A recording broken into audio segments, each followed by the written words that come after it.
Welcome, everyone, as we delve into our old gods of Appalachia and see what happens tonight.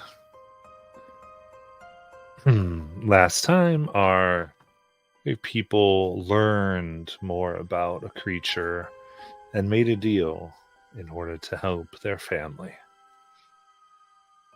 We're going to begin our game.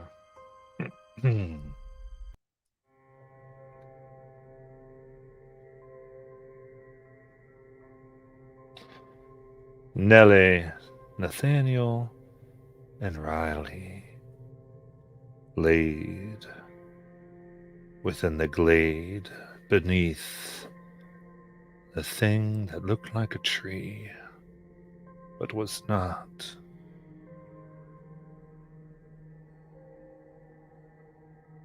And they all dreamt. And of course, I mean all four of them. The thing whose limbs and senses extended beneath the ground and encircled a dark thing that knew murder and death. It dreamt of a time when it was able to be free, when it splashed in mud, not a care in the world. Yo. Now the young man came upon it. Heck, he didn't have any evil in his heart. He had a problem. See, something was killing his kin. More appropriately, had killed all of his kin. He really was the only one left. They all trying to find some place in these damned hills. Had given everything. At first, it was really their own stupidity that led them to their ends, not knowing the right things, moving in without talking to those who had been here longer, thinking they knew everything. But they learned, and about half of them were okay. But then they came upon something that made no sense at all. Heck, they didn't even know it was there. People went missing, and they started finding the burnt corpses. Not ash like normal, no, this looked more like coal. But it wouldn't burn. It was soft, unnatural. Something was wrong. Something deeply wrong. What had they done? Why is this happening to them? They only had a day or so to ponder before more went missing. Which led him to find someone. Someone who knew things and would tell you. Heck, someone who was even willing to help him solve his problem for a price.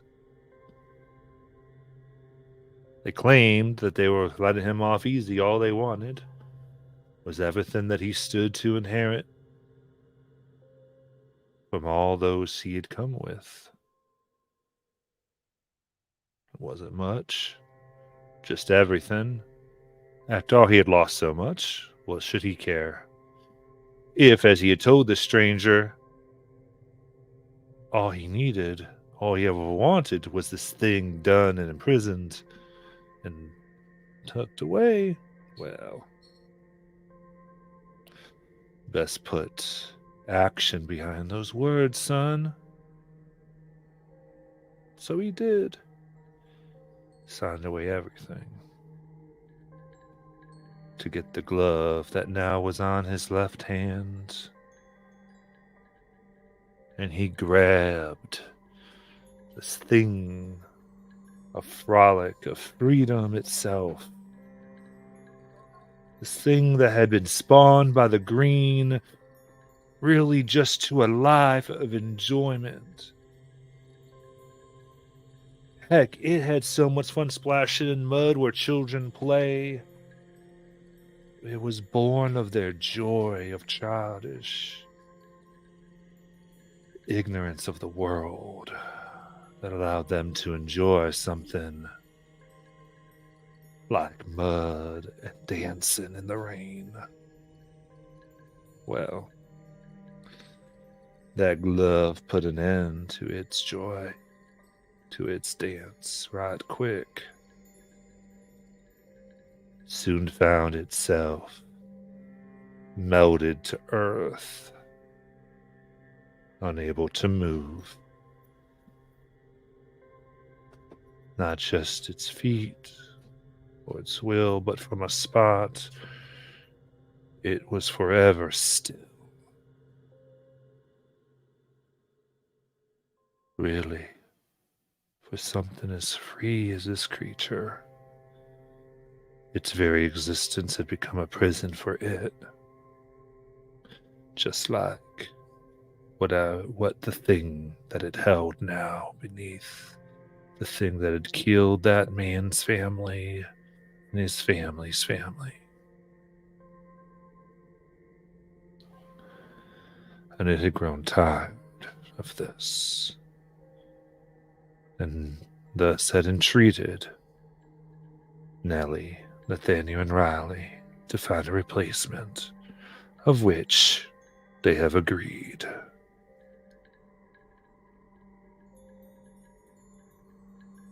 And it is these dreams that all four now shared.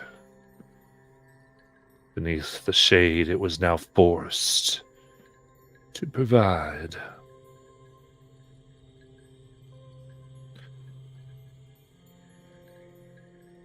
And eventually, all dreams end, and all sleep makes us wake to our responsibilities.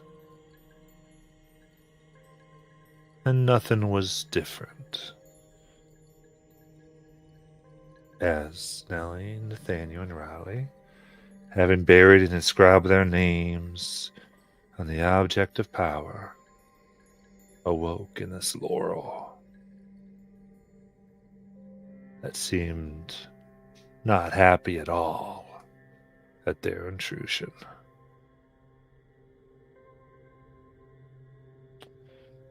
The game I hand over to all of you.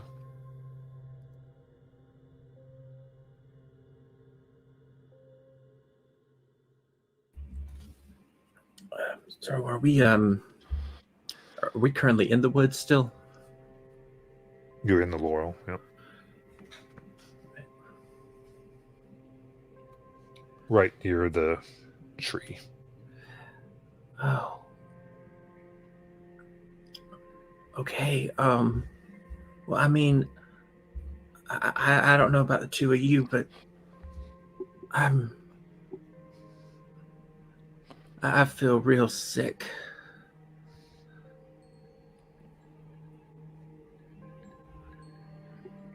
Yeah, I'm ready to get out of here. You ready to get out of here?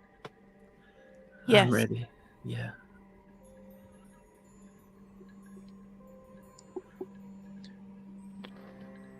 All right. What direction do you think we should go, Nathaniel? There was only one way in here, right? Well, we can bury something, can't we? We did that last night. Oh. It's okay. It's been a long few days. Sure feels like it. Almost like weeks. Yeah.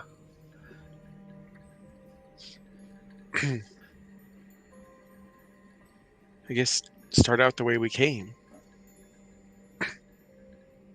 Okay. Do you think Ma and Pa are gonna be okay?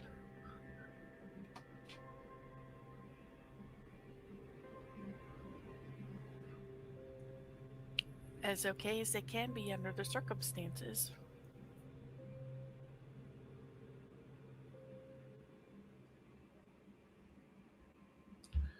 All right. I mean, until we can figure out how to help Holly,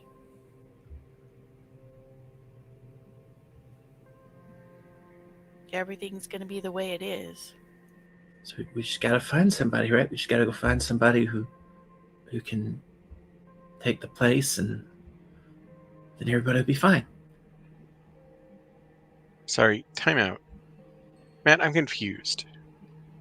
So, I thought our making the deal reversed what happened.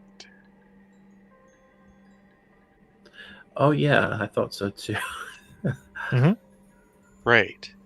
But, so, they should be back, to my understanding. But if we don't complete our bargain, then the things happen again. Yeah, And because worse, probably. your aging has reversed, Right. and they have said that that you're fine everybody else in a similar recovery. Yeah. Okay. They didn't threaten, but you're seeing what happened when the luthier broke his word. You can guess what might go on, but they haven't been like, or I'll do that. Just as So they should be fine. Yeah, but I'm sure as you do, I think I'd like to get back and make sure they're okay myself.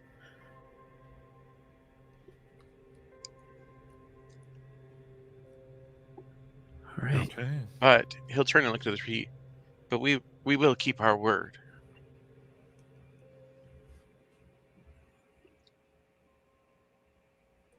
Wind blows and speaks. I trust you will do that. Thank you.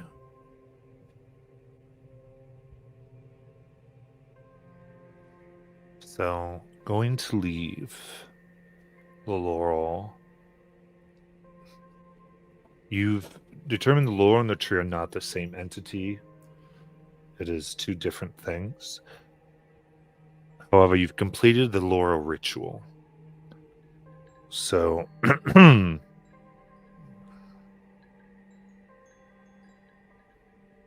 you currently all have assets in navigation, mapping, and anything related to leaving the Laurel.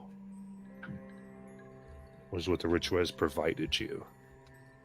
So, who is primarily trying? Well, I would say, yeah, all of you are trying to get out here.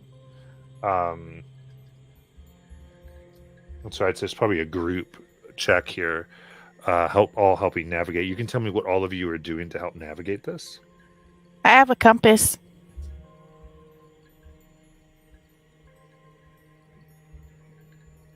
Okay, so you're kind of trying to direct towards your compass, Nellie and Nathaniel. So I've got training navigating through the wilderness. So just my knowledge of navigation. So things like location of the sun if we can see it. Star. Is it still dark? Did it become dark? Yeah, it's dark within the Laurel always. Okay. So I have a flashlight. Okay, so you had that. I think that's very good. So in that case, with everything all of you have, this is a rating 2 challenge. It was 4. And so between everything you've described, that's down to 2 for each of you for intellect. So 6 or higher. Unless you want to do effort. And we roll 2d6, right? 1d20. Oh, that's right. I keep Nope, you're mixing those games up. You're back in Darkest House. Yeah. All right. All right. Here we go. I got a 13. All right. And do I add anything to this or just take the roll? All right. So it's a 10. I rolled a 4. Okay. All right.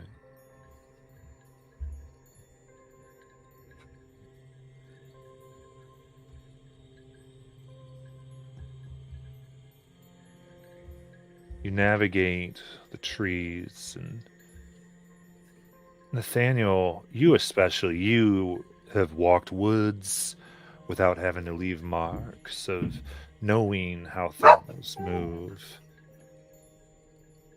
The paths are not the same paths out. They have shifted in ways that make no sense. The distances have grown longer. But as much as things like to expand and move, the sky is always a good way of understanding things. And thankfully, the laurel does not extend all the way up. Okay. Oh, you're mute. You lost your.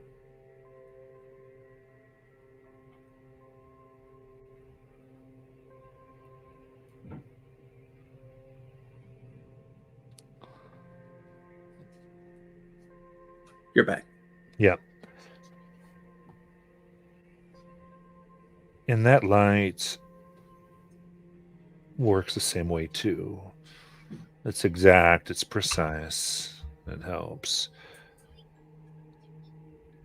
Riley, it's hard as your siblings leave you out. It's confusing. And find yourself tripping a little bit, and at sometimes when they just get out of sight, barely maybe 5 feet, you begin to lose track. Only to have to run to find them again. So, yes, you have something? Oh, I was just going to say, don't leave me. Nelly Joe, Nathaniel, is there something wrong with my compass? We're not leaving.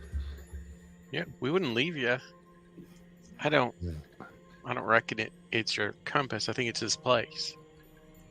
So, Rowley, in all your Russian, there's something that you now have lost and leave behind. What is it?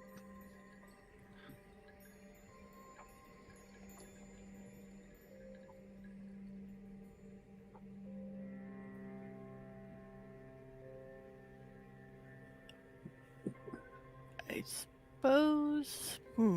What would I drop? Maybe my journal and pencil? All right. What do you imagine the circumstances of losing it would be? That I've tripped over something and it's still dark enough in the laurel that I couldn't necessarily find it. You know, when I fell over, my bag spilled out. You know how you kind of do that frantic. I like that. You tried your best and push everything back and so it stays behind. And after about another day, you make it out past higher weeds near the entrance of that old barn than you remember. Back out. You head right to town then? Yep.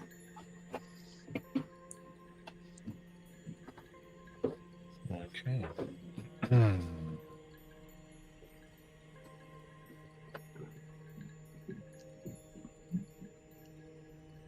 You push yourselves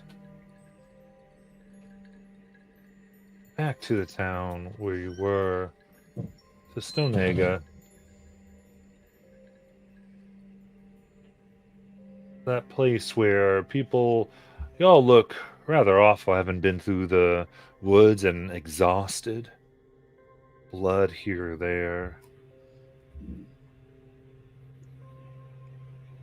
And you find the wagons that were all there before, many have moved on.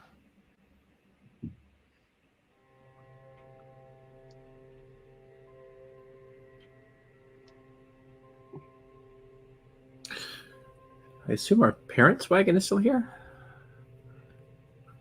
Do you see Mom and Pa? You begin looking around for them, and it takes a little bit here. And after a little bit of a commotion and people giving you weird looks and sometimes gasping at you, a man comes up to you. He's wearing the general attire that you might expect a preacher to wear because he is indeed one, and identifies him as such a few times as he calls himself Pastor Paul, and says he thinks he knows he'd like to take you somewhere where he believes you're kin. And I know we have never really been to this town except for the day we came there. Did we see him there? He was not at that party, no. And you had mentioned the grass looked a lot longer, correct? Mm-hmm. Okay. Okay, Pastor Paul. All right. Come on now, Tool. Let's go. And Can we ask you a question? oh, I can answer anything you want. So we were here during the big event, the dance and all. Were you there? I mean, I was here in town, but I don't partake of such things. Oh, well, I mean, it was all very spiritual. I'm sure a spirit might have been there, Really? just not the one I follow. Come on. So you know about that?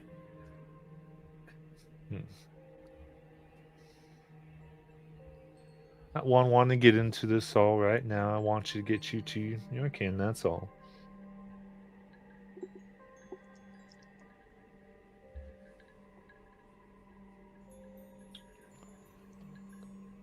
Let's just say I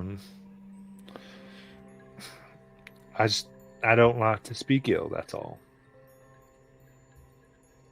Oh.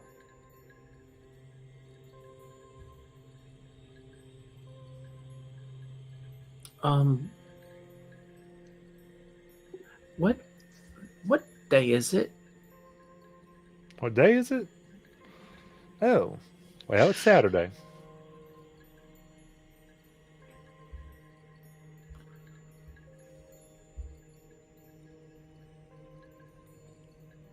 What's the date? The date? Well, as he tells you the date, it's been about 7 days. 7 days.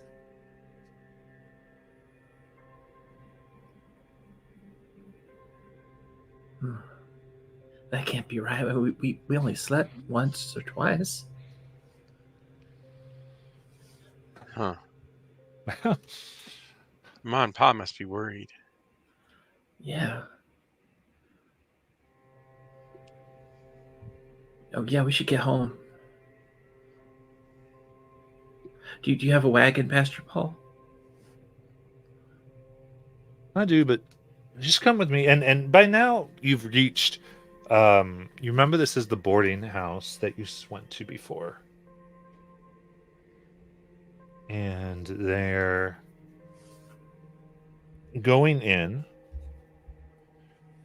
sitting at a dining table with several different people whom you don't know. you see your mother, who turns and tears well up in her eyes, and oh my gosh. I started to think that she didn't know what she was talking about. Oh my gosh. And comes weeping and all types of fluids coming out of everywhere on her face. And just losing all control at our babies, our honeys, back and safe and sound, whom she thought was dead as she embraces you all tightly. How does her hair look? Well,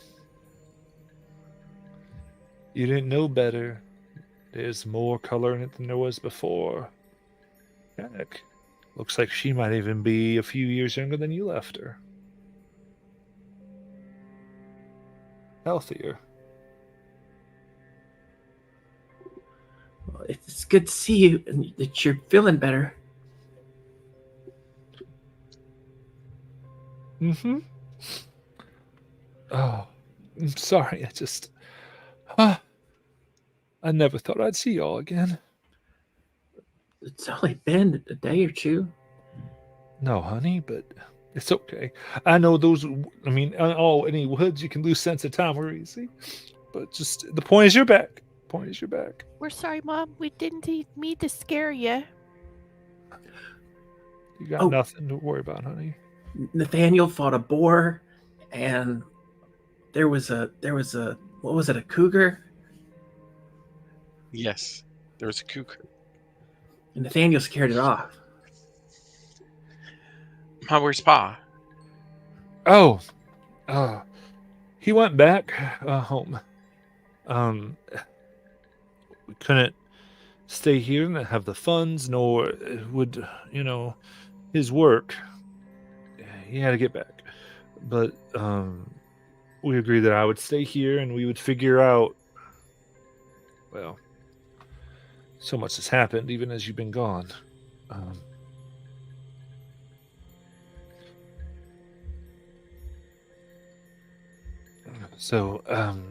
Anyway, we get back. We'll figure it out. When we need to, either I was going to send them a letter or I'll see what we could do, but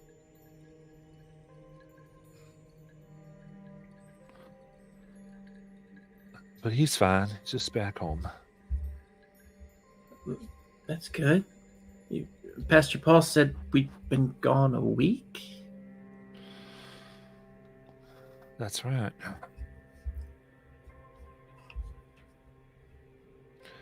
Been gone a while, honey. Oh, is everybody else still here? No, the family's all gone. They got up and got on out. Well, I mean, what about Granny Odessa? Yeah. Well, Miss Granny passed on while you were gone. What?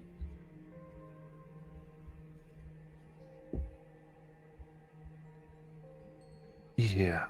She everyone came back with him, whatever would happen to all of us, and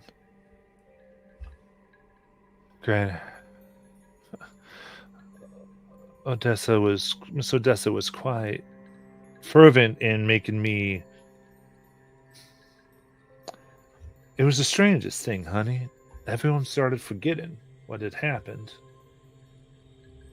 Other than, well, that was a strange night, is what they kept on saying, and I started to believe it myself till she just kept on repeating what happened to me, and I kept on remembering, and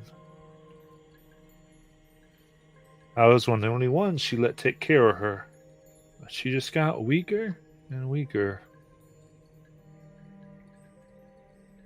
I mean, it's hard. You know someone's old, they're aging, and it doesn't seem like it's even...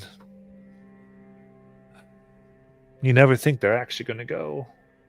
I mean, she didn't skip a beat until everything went south on her. But How long after we left?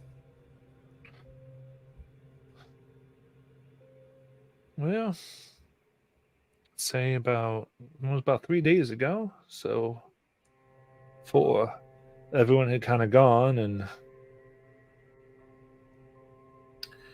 it was hard to. No one would come back. They all made excuses, which I understand. Many had stayed an extra day or two, except everyone did. They all were hoping, and Granny wanted nothing to do with all of that. She said that'd be fine. She promised she'd be all back soon enough, and we all, well, Pastor Paul, who brought you over, he led prayer and all that almost every day, and well, she just got sicker, and she won't let me take care of her, and the rest. I guess I think they all kind of said goodbye by. I think they all knew that was the last time I'm going to see her. So Matt, based on what she just told us, that's roughly about halfway through our adventure.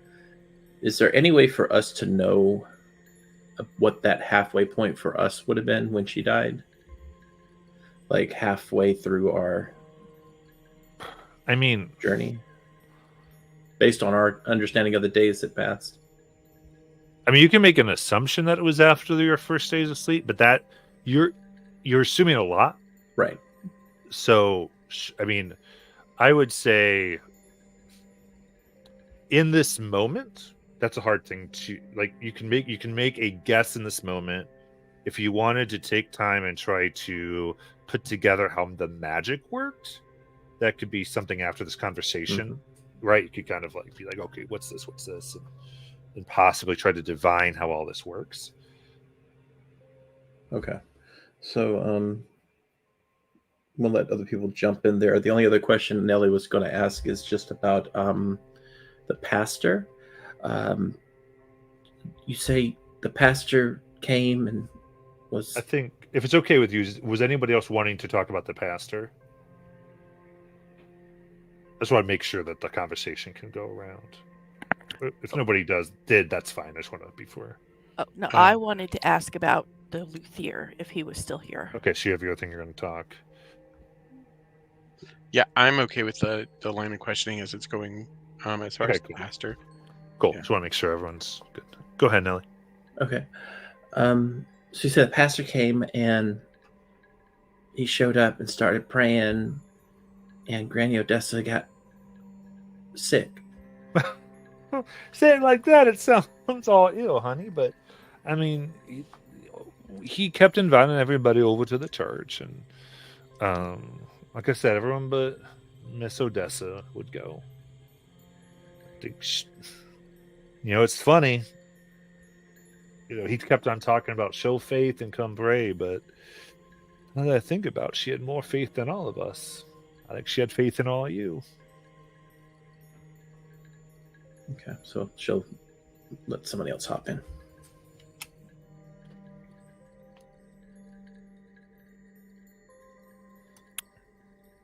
Well, I'm very sad that Granny Odessa has gone. Will we be able to pay respects to her? I mean, she laughs a little bit. You can, of course, you can. Well, I guess you brought it up, so. Well, she left everything to you three.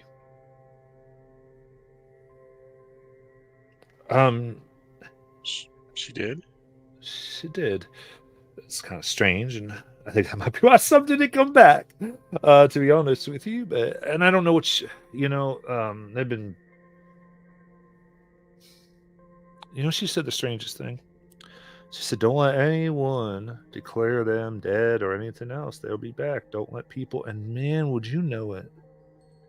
Some people from B&L, they start coming around asking, saying that they could do this and they're so sorry, and as a show of faith in community, they wanted to give all this type of money. And it just then they showed all this paper, and I just noticed that one thing was to have you all declared dead, and they said no big deal. Even if they come back, it'll be just fine. I mean, but it's just a little bit of formality, they said. But I just kept on hearing her voice, and plus, she kept on said that like a warning. I remember not listening to her before, and I swore when I was 8 years old I ain't never do that again. And, might have been silly, but who needs money when you got your children?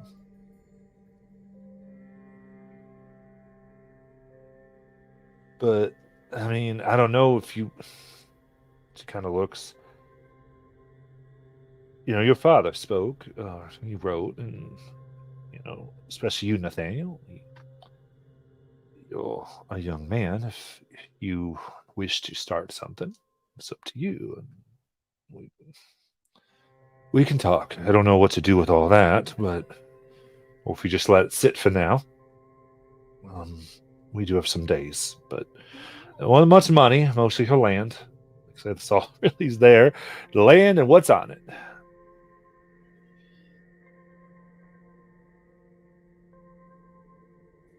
Where's her land in relation to our home? So her land is here in Stonega, in Virginia, and y'all are from West Virginia. So it's quite a ways. I mean, not insurmountable, but like you all traveled here, but it's not close. It's a few days. Okay. And this is this thing that's happened. I'm not trying to get you to do anything. It's just a thing. I want to investigate that land. We will at some point. Me too, yeah. This land is your land.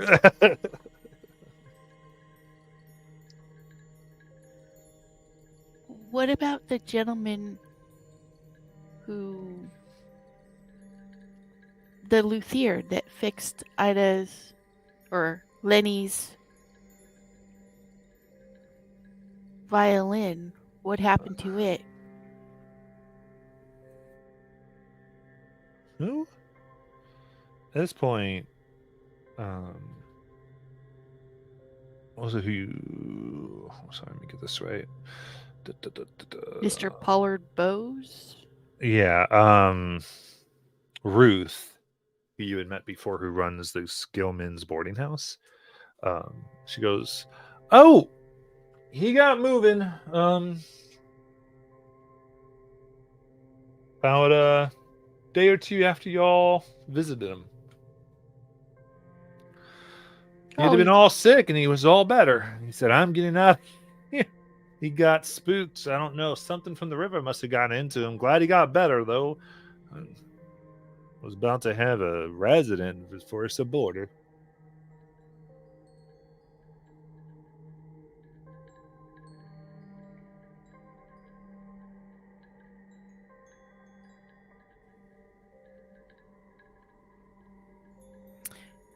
Is it possible for us to maybe sneak up and check his room, see if he left anything, or... I remember when we were there, we had mentioned to the front desk to check in on him, so they might think that we're family. Yeah, this is the one from the front desk who's here Oh, talking to you. sorry. That's okay. Gotcha. It's been 2 weeks.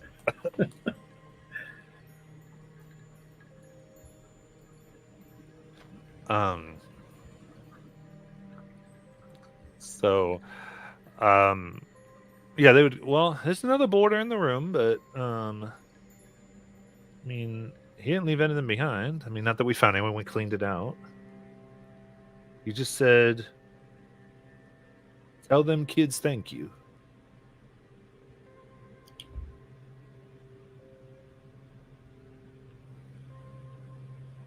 Okay. Now, if y'all wanted to sneak in and do something, you could certainly try to do that. I think we should. I'll just tell you what Ruth says. And is our mother still there? Yeah. So yeah, this is still like kind of I'm Okay, assuming until okay. you decide we were moving things. Gotcha. But she goes, well, I mean, we can certainly. I mean, I guess there's no reason why we might stay here, and we could go check out Miss Odessa's if you want.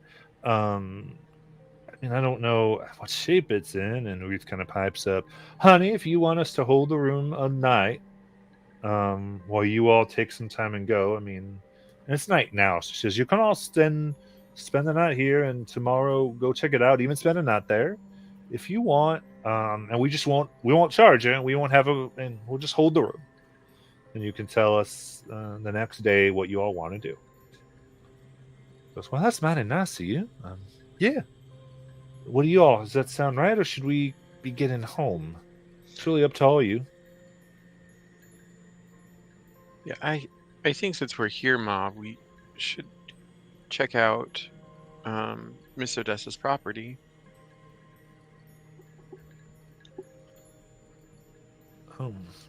Yeah. Very good. What'd she say? She mentioned something about some knife? Yeah, she gave it to us before we left. All right. You still have it? Uh-huh. All right, good. I don't know why, but she said... You Oh. muted. Cut out.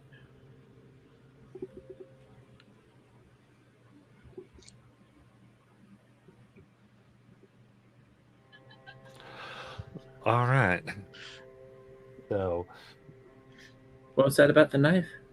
It's just mentioned that was important for when you all would come to the property. You know, Ma, it's occurring to me right now that that means you can't ground me no more because I have my own place. You want to see me try to ground you? You want to put that theory to the test, Nellie? I do not.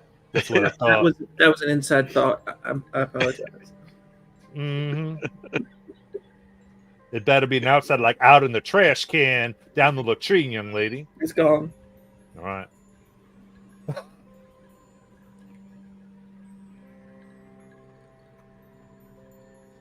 So what would y'all like to do?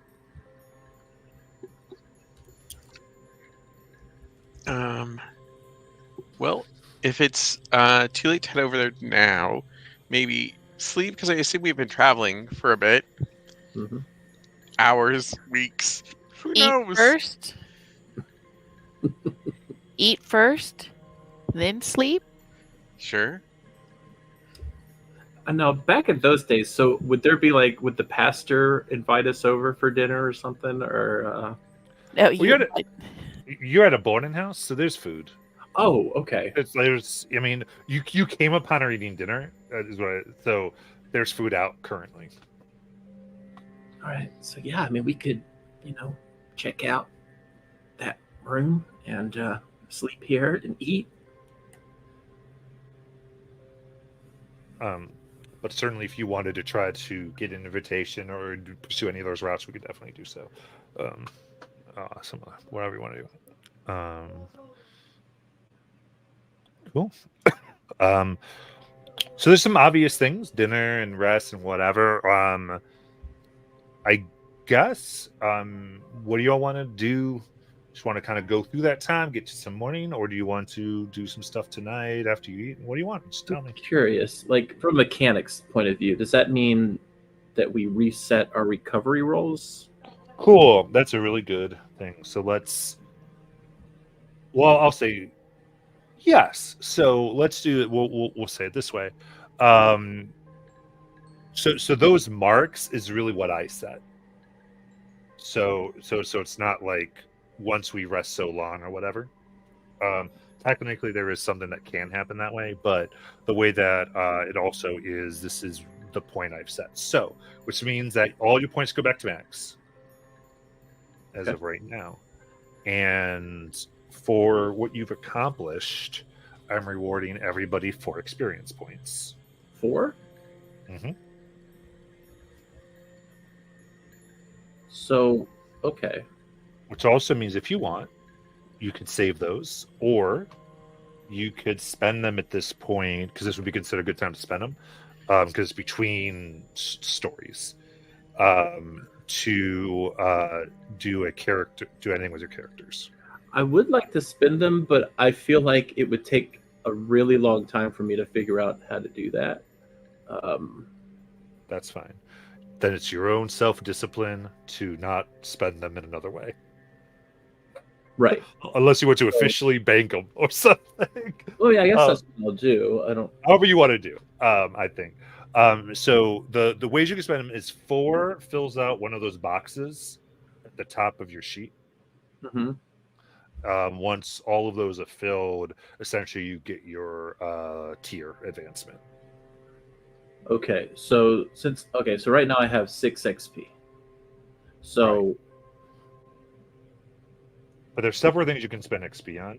right. So if you want, you can take your time if you want. It's more just that, don't spend it later. It's kind of the thing. So. Okay. So how many do I have to bank in order to advance? So it takes 4 to fill in a box. Okay, so I have to bank 4. Yeah. Okay. So I'll make a note on my note page. But there's other things like your character can get through experience and stuff. But we could it's up to all y'all. We could kind of go over those mechanics now, or we could maybe push all that to the end. I'm okay with pushing it. I'm just putting on here that I'm banking for the 6. Yeah. Like, in that case, Matt, did you say all of our pools reset? yeah, they go back up to max. Okay. Yeah.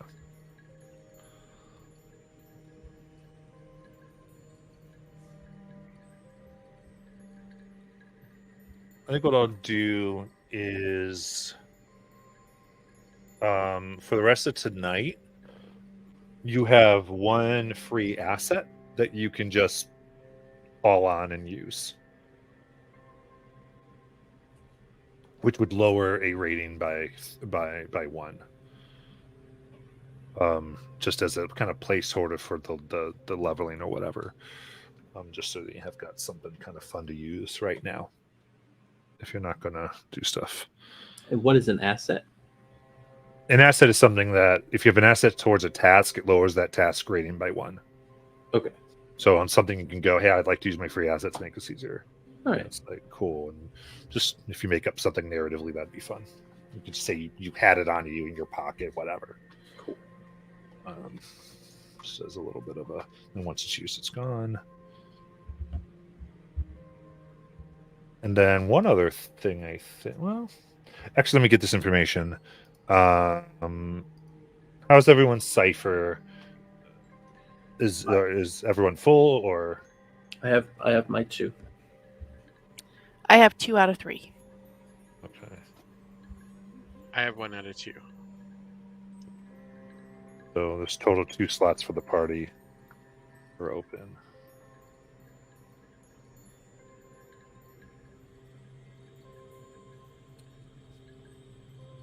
Okay.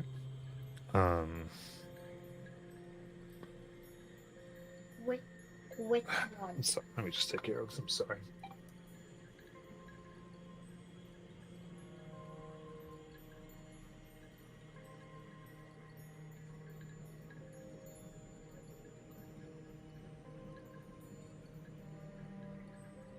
Okay. Sorry about that.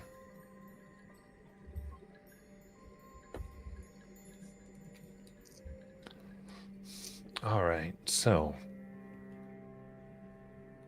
there's a question. So what would you like to do, if anything, tonight? Or are we just going to sleep?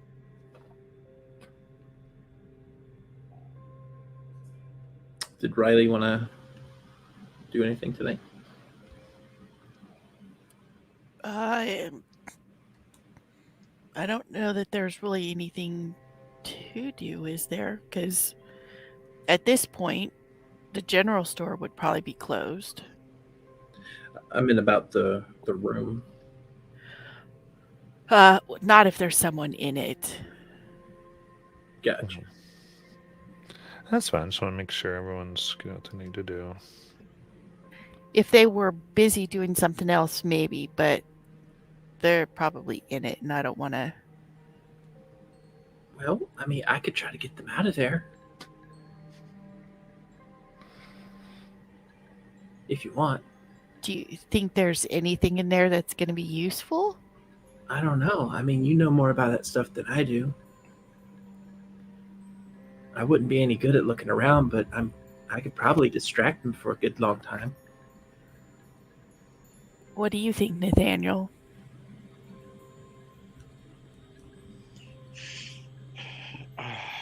I think, there might be something to find. I don't know.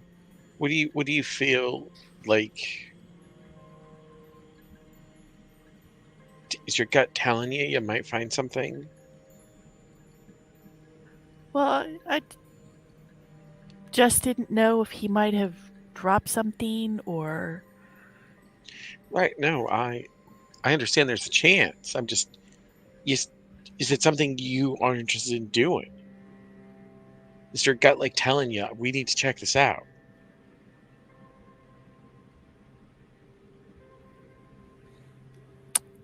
Yeah, a little bit. I mean, I know that they say he was better, but I mean, he did make a deal. I mean, clearly we made a deal, but he did make a deal with this entity. And for all practical purposes, if we run across him again, I think he should be one helping us with this deal because it was originally his. So I don't know if maybe he left something in the room that might help us at some point run across him again, make it easier to find him. I don't know. What do you two think? I think he's hiding something. I think that he's untrustworthy, can't be counted on, and the further he stays away from us in this, the better. Do you think he's hiding something in the room where they wouldn't think to look? I mean, anything is possible.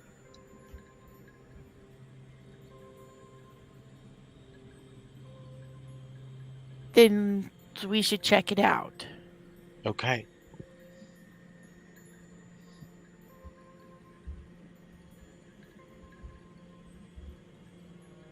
All right. So I'll go try to get them out of their room, and then when I do that, y'all can have a look around. Well, can you make arrangements with Miss Ruth to maybe tell a story for the boarding house guests, and maybe we can get them all down here? Nobody will notice if Nathaniel and I slip away. I think so. What do you Yeah. think, Nathaniel? I think if a retcon is allowed, we are not having this conversation where we were standing. No, we're not. I want to make sure that is clear before we continue this conversation. You didn't say you had moved. I know. I have a DM brain. I'm like, you just did that entire conversation in front of all the people because you didn't say. I pull everybody aside, but I meant to. Well, words are powerful. I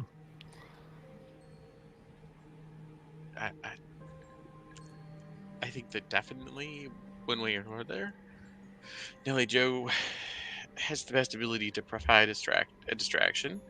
Her stories are very good.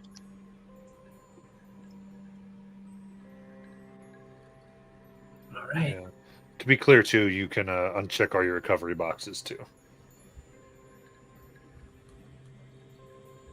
All right. Done.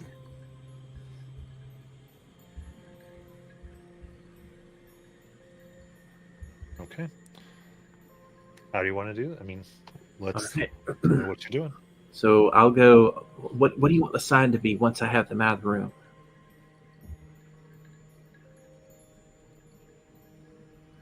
Or you want to bring them down here? Yeah, that's why I was suggesting maybe talk to Miss Ruth about setting up for you to do a story for the guests, all the guests, That's a which great would idea. potentially bring everybody down here, which makes it easier. Okay. I'll go up to Ruth to ask for a see if she can put aside maybe a table toward the back, preferably maybe where some parents and children are. Absolutely. All right, so let's try to convince her to let you do this in her place of business. I would say is a 4. However, I'm going to give you an asset for being thought dead and coming back. Right off the bat, to lower that to 3. I am trained in persuasion. Okay, so that would lower it to 2. So that would be 6 or higher. 6 or higher. And this is an intellect. Yes. Right. All right. Yeah. Thinking, should I? No. I'm just gonna roll it. I'm just gonna roll it and see what happens.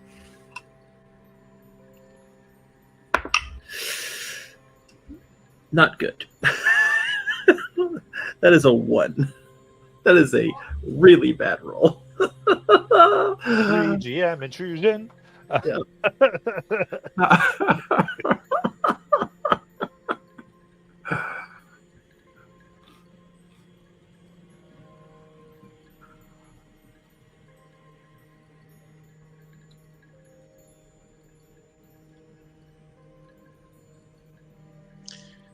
Hey Matt, since I didn't say I was going to bank anything, can I expend a willpower and XP and for a reroll? You are allowed to do that. I would like to do that.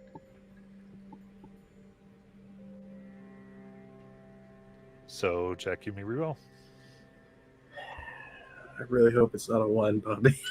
I want to be very clear. My language was may, because any character can always go, I want my 1 because I want to do this. I'm not saying you should. I just always want to say when one person spends it, you can be like, nah, I want this to go crazy. It would be fun for this to go crazy, not gonna lie. How much Yeah, XP do you have, Bobby? That would take me from 4 to 3. Yeah, I'm not gonna spend it because that way you can have those 4. All right. It's all good. So.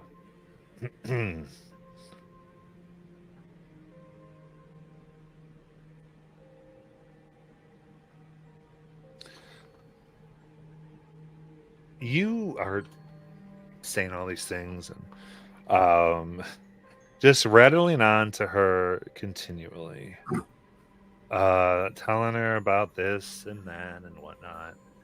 And there is a definitive point where she is trying to say no, honey, like very politely trying to refuse you, but you just are talking so much that she just can't really say it. And she's like, and to finally, almost all the guests kind of look in this going, we'd love to hear you, honey. Just come on over here and tell us, trying just to let Miss Ruth off the hook. And there's a gentleman here who, at this point, as everything goes on, you notice kind of looks like they're walking up the stairs and turns. And then all this starts walking down. And you all can determine, at least the thing in Raleigh, you see that he stares right at Nellie Joe. eyes locked on her. And he chimes in. I think I'd find that most amazing. Tales from this area. Let's hear. Indeed. And I'll give him a look like, wow, heck. If it's gonna let us get to know our new border, then heck, we should definitely do that. She goes, fine, y'all gather around and all right, yeah, and they kind of get on moving. He sits down, and as they make this little makeshift place for you, he knows this person who's made himself known, wears simple but black clothing, and takes the seat closest to your little makeshift stage. Okay. So just to recap here, because what Nellie was trying to do was and I know she failed. So what she was trying to do was just get a table set up so she could go get the person. Right, you were talking about yes, correct. But so this kind of got out of your control. So now they think I'm here to tell them a story, right? Yeah. Okay. That's sort of what occurred, and now they're like, tell us a story. All right. So which means that Nathaniel Riley could do that. But yeah, the sort of the midst of it. All right. Well, I just gotta go use the bathroom real quick, and I'll be right back.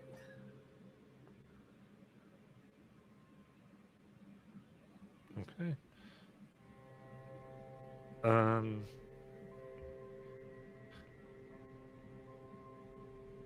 Now I'm not going to tell you the rating. Yeah. But this is going to be an intellect challenge. Okay. Okay, let's do it. That is a 16 on the dice. Okay. What assets or what abilities are you that would help at this deception? Deception is something I'm trained at. Also, you're not trained in it, or you are? I am. I'm okay. trained in it. The other thing is fast talking.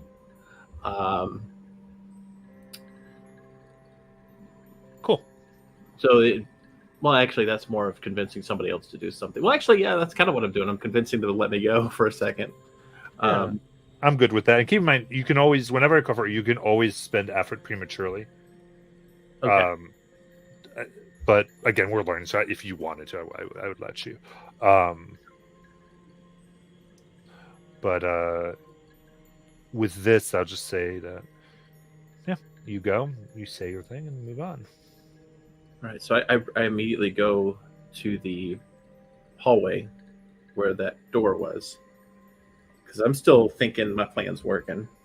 All right. So what is Nathaniel Riley doing? Are they with you, or are you with her? I should ask. Or the plan was that they were waiting for me to bring back the guy so that they could go into the room. Okay. Sounds good. So you keep. I would say if I didn't. I think the impression I was trying to give, I didn't say it. They said, "Wow, looks like everybody's here." They're indicating everybody is here. Oh. I don't think I specifically said that, but that was the feeling that was trying to be conveyed. Okay. So if I get the feeling then that the plan is on, so it's going a little differently than how she planned it, because she did not want to tell a story. And she can't tell who's who, so she doesn't know who the person is. This is not good.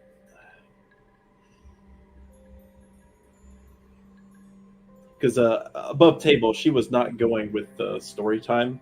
She was going to do something else with the guy. But since we're here, she will.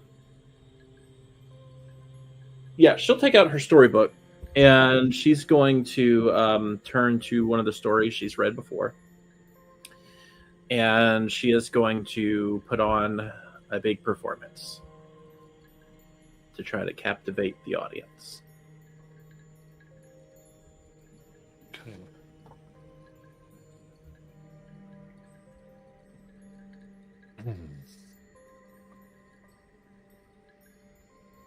Yeah, I'm going off of the one, which is why things turned so suddenly. Exactly.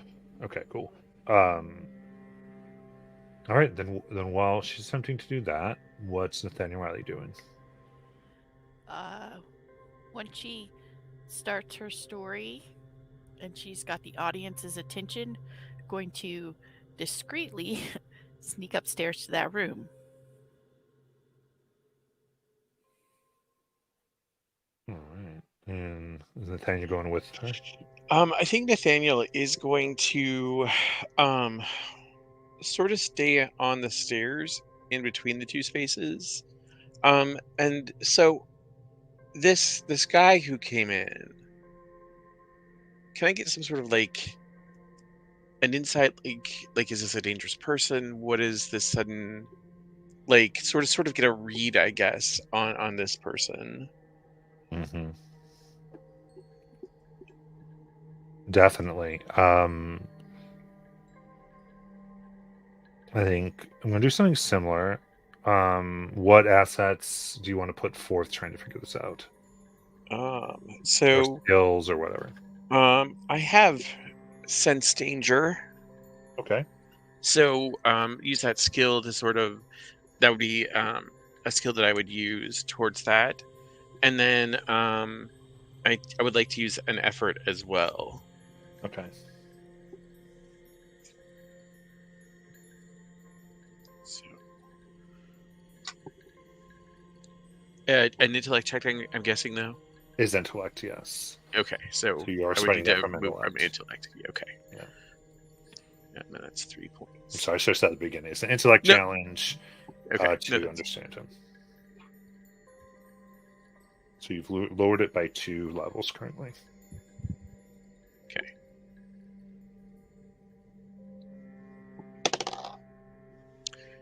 It's an 18 on the die. So Riley begins going up as Nellie begins telling this tale.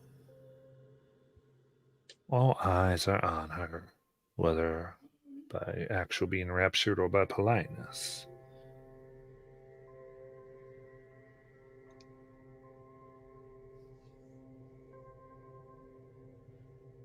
The man. At first, it seems as though he's breathing heavy. It's more like someone who's inhaling. Kind of like people who've been burning something nice, or even tobacco or other things that one could find in the woods. Deep, almost in a meditation, this Nellie tells her story. And see from this point, as he does, his eyes, gray, have the pupils expand, almost making them entirely black.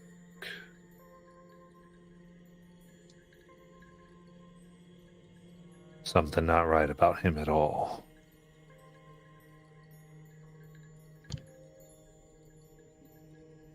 Something right other about him.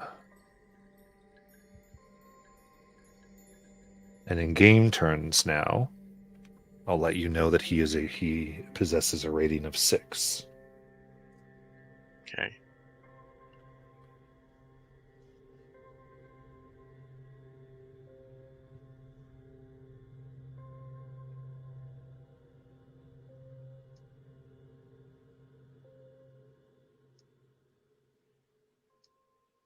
And now in a little bit of thing, once you get to the 6 realm, mostly that is usually, especially if it's a person that would possess that, would usually be something unnatural. Other. Just from your description, I was already getting that. Yeah. Just trying to get those two together. And Yeah. Me, the player, kind of got a weird feeling off of him at the beginning, but I just wanted to Nathaniel to get clarification. Yeah, not to get use what that. I Now, think. as you're doing that, then let's do Nelly, because this is. But first, now let's just see if it's politeness or if it is enraptured. So this would be intellect challenge to kind of enthrall everyone in your story. Okay. Just tell me. You'd really be rolling against the crowd here, and they're going to be rating 3.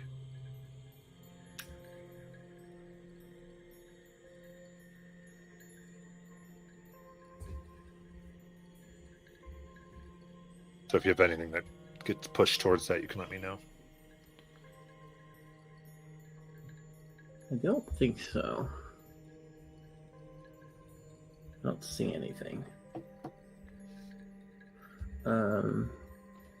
No. Wait. Well, I mean, I'm skilled at any task related to creating a narrative. Okay, there you go. So that would go down to rating 2. I mean, I'm trained. Trained, yeah. I'm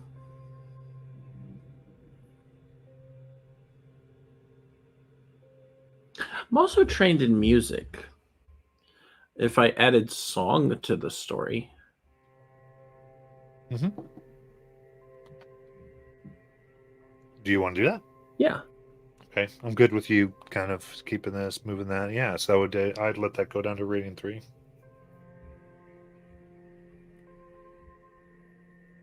Okay. Here we go.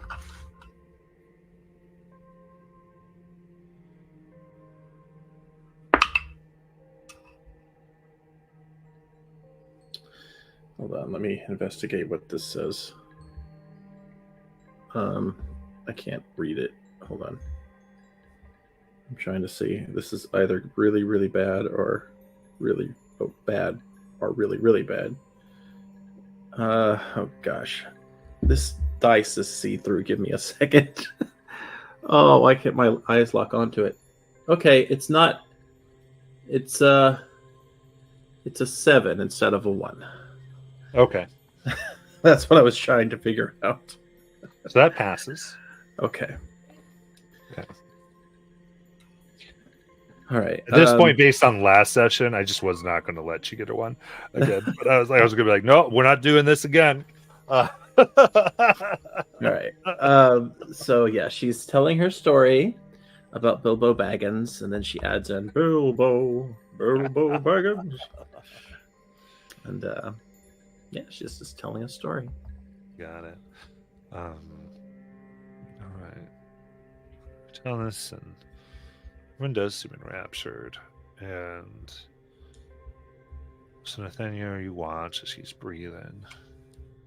So now, Nelly, Yes. as you're doing this, I need you to roll against. This is for intellect defense. Oh, okay. Is it too late to use a cipher?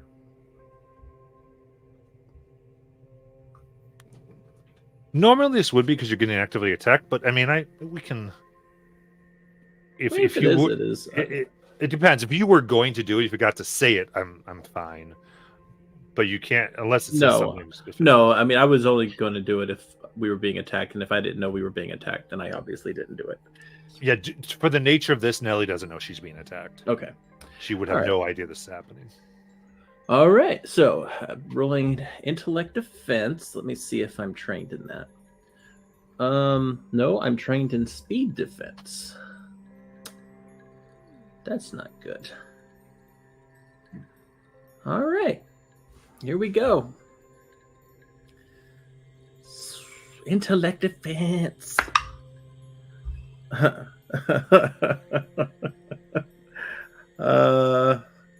roll a 2 on the dice. Okay. I changed dice and everything. Got it. So, No, I it's think not this doing is so more bad. to me from Nathaniel's point of view, because you're watching Nathaniel. Nellie begins to look paler. Normally, when she's telling stories like this, you see her eyes light up. It's as if by giving this story to others, she herself is lifted up and more energized and energetic. It's as if something's being taken out of her.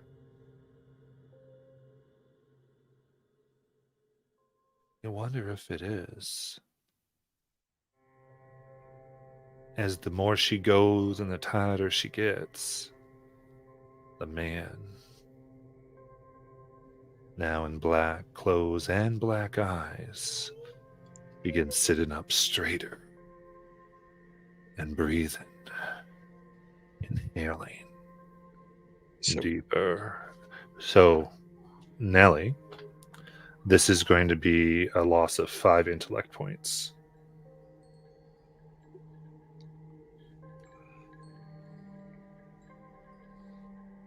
Now, so I just had to make sure we got those mechanics out. Now go ahead. yeah, I think that once Nathaniel Wait, saw wait, this, wait. I'm sorry, I didn't realize I was muted. I was asking, is that from the pool or is that from something else? From your pool. From the pool. Your intellect pool, yes. Okay, okay.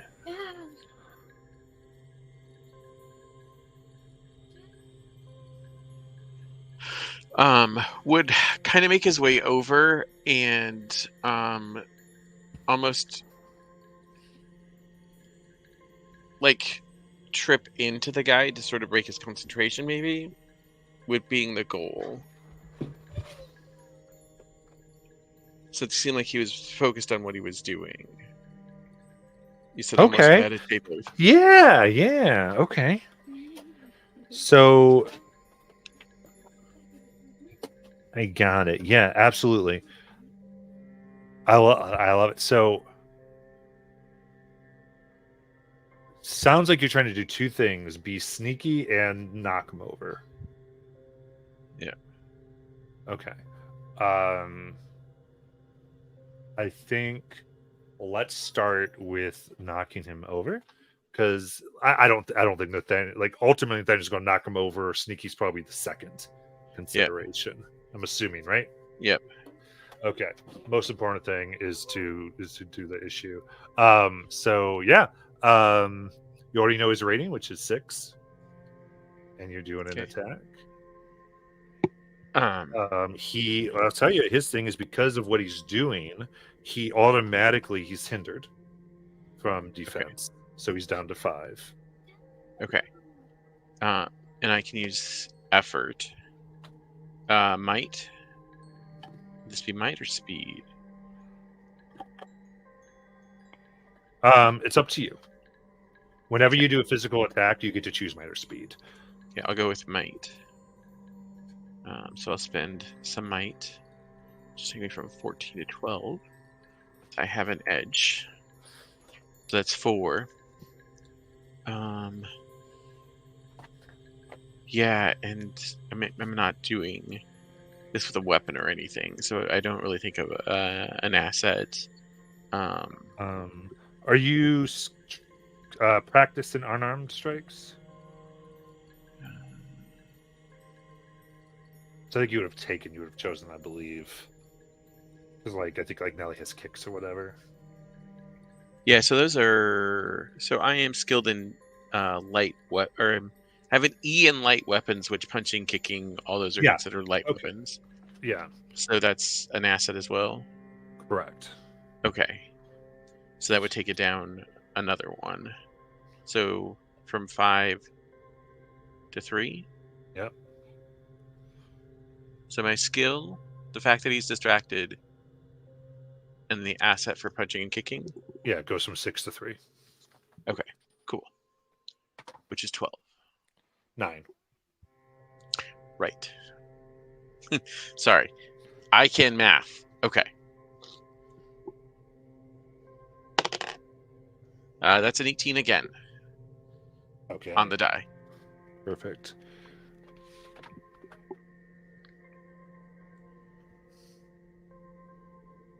So you're trying to do an effect here. So I'm going to say it's going to be a no damage because what you're trying to do is break up what he's Yeah. doing. Yeah. And so I think you succeed in this. So you put him in as you knock him down. Yeah. Now let's go ahead and do your deception. You could use speed or intellect because a lot of this could be body language, like control your body and how you made it feel. So I'll give you a choice on that pool. I'll use speed, effort and speed. Okay.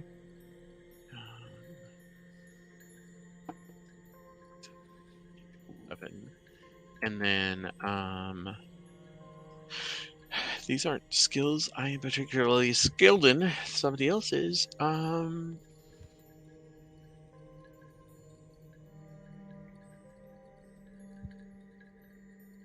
I don't know if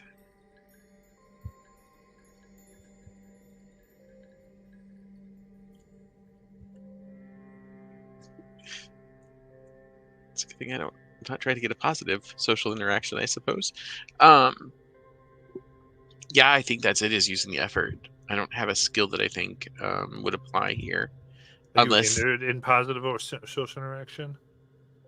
yeah, I have an I in positive. This is that- positive because you're trying to make it positive. So I'm going to say that Okay. those two things would cancel out. So it's still a 6, right? Yeah, it's actually two different ones. Oh, okay. Because in my eyes, it's what the audience thinks and what he thinks. So Okay. it's two things at once. Okay. So there's a 9 and there's an 18. That's two thresholds that are going to matter here. Okay. All right.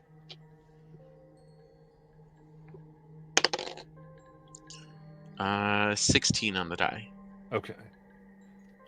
And that's very key, by the way, to because of the whole thing turning. So, run into the man.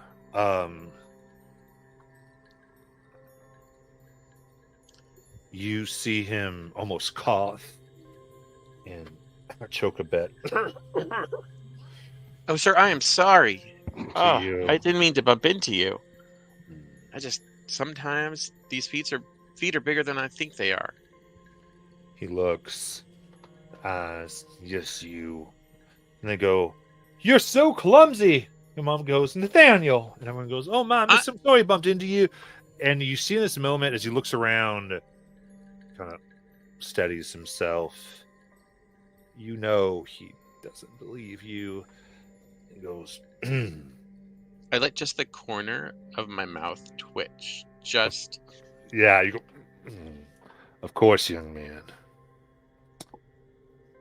Accidents happen." All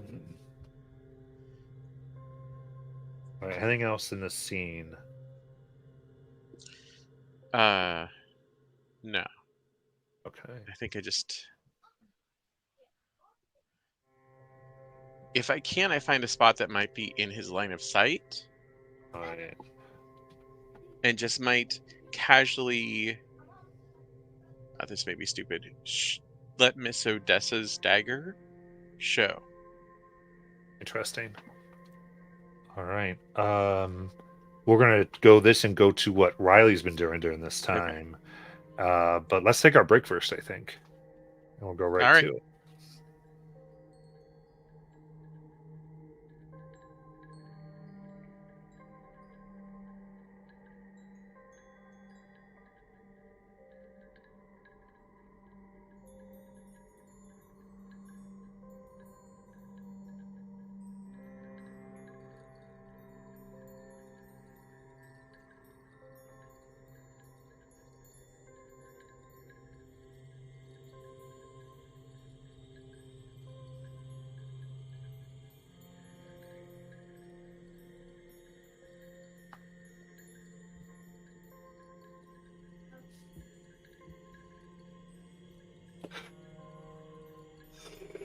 Ugh.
All right.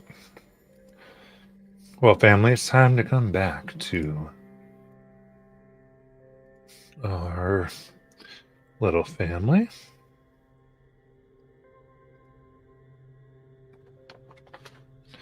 So, right before we get to Raleigh, I just want to ask: is there anything that Nellie would have done during the that you think that you were thinking of, Jackie, or that Nellie would do? I don't think so. Okay, just wanted to check in. All right, perfect. Um, all right, Raleigh. So I believe you moved up the stairs to the second floor. What'd you like to Yes. do?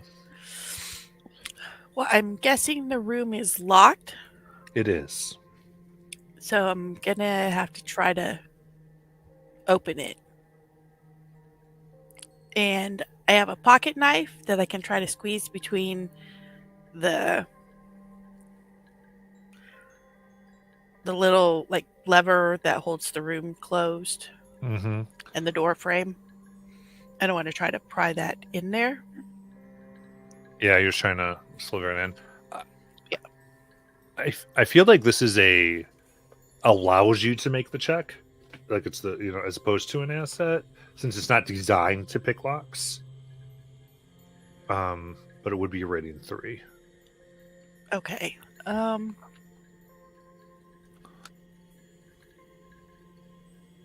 Alternatively, if you want, Wait, go ahead. Can I use my magic to maybe push the that little mechanism You're trying to in? use push. Yeah. I believe push specifically says it cannot be used for fine movements.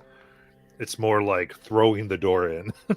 Oh, well, I don't want to do that. It's brute That would be force. bad. It's not fine force.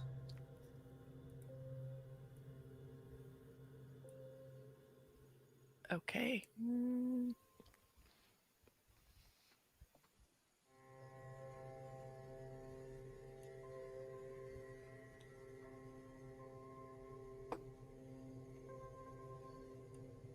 Well, what about if I use my hedge magic? Okay. What are the effects? So trying to. Okay, so this says you can perform small tricks, temporarily change the color or basic appearance of a small object, cause small objects to float through the air, clean a small area, mend a broken object, prepared food, not create, and so on. Okay. I think concentrating with that and your knife, I'll give you an asset on it so that it comes down to rating 2. Okay. This would be speed. Matters.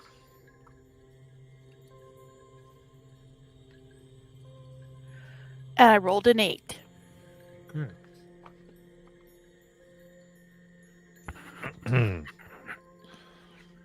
You push this and open. As you do, a burst of air that is too hot comes out. Not scorching, but this is fall. It's more like a hottest summer day near water that has sat way too long. That's become rancid, filled with all types of things that you know would make you sick. Heck, you almost throw up as the air hits you. Oh.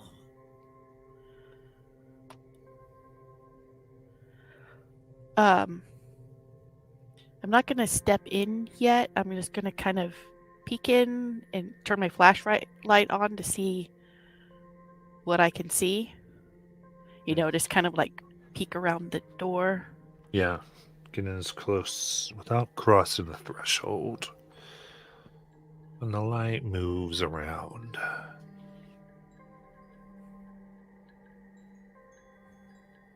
You see, the bed is neat and made. Windows are shut. There is a suitcase set next to the bed, made of interwoven black wood, thin, clasped with something ornate. It's hard to quite see from here, but you can see designs within it. It strikes you is that all the wallpaper in here, last time you had come in, was light blue flowers up. The wallpaper itself now peels, its glue coming undone from the wall. And the flowers themselves look like now they droop down. And though it makes no sense, you'd swear that they have withered and turned black. There's a buzzing. Can't quite get your light to find it. Like a loud fly in the room. At least one. What would you like to do?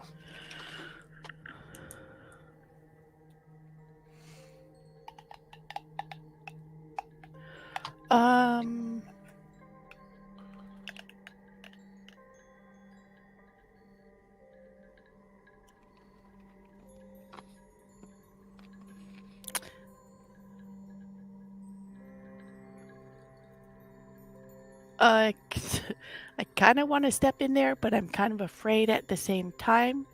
Can I?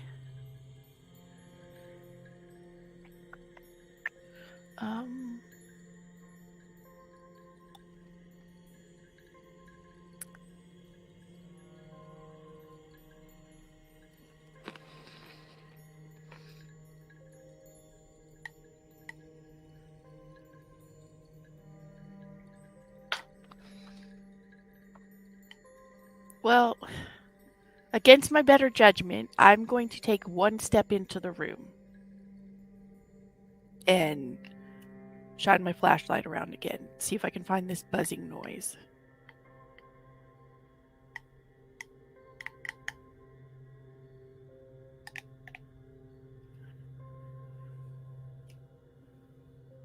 You step in and wish you hadn't. Into the wood, you feel like you sink slightly, at least at first. And when you breathe, it's as if you almost lose control of your lungs as air is being forced in, like it crawls down into you. And it feels empty. No. It feels lonely. Or scared. Or terrified. It's hard to know. Or it's all these and none. But what your mind can try to make sense of whatever it is. This is going to be an intellect defense. Okay.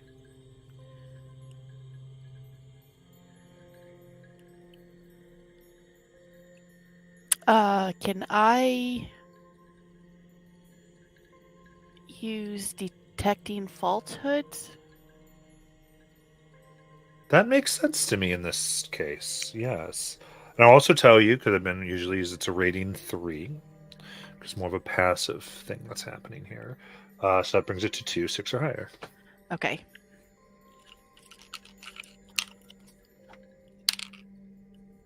Yes, I got a natural 20.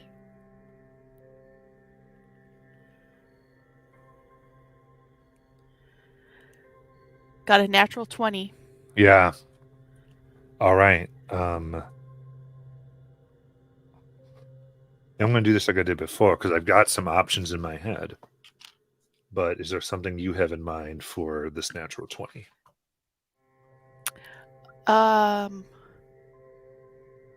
Well, I would kind of like to know more about the suitcase, as well as I'd like to know more about the buzzing, but I think at this point the case has me intrigued, that because it could be coming from there as well. So, All right. In that case, you can make a choice. You can take the case out of here quickly, or I guess I'll say you can take the case out of here and make it to another room, possibly yours. Or you can be immune to the effects of the room and have that time to be here. I think I would like to be immune to the room. Okay.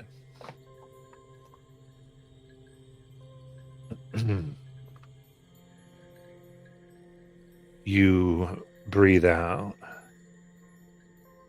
Your senses immediately knowing this isn't you. This is something else, and it needs to get on out of here because it is not welcome.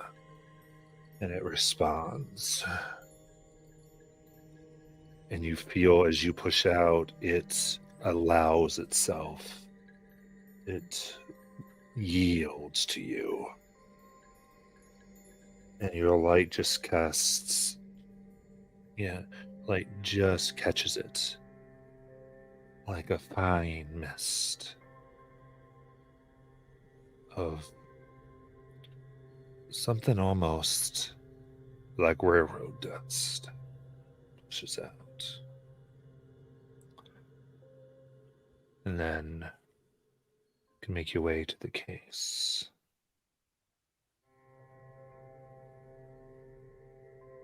As you get close, it is fine, polished.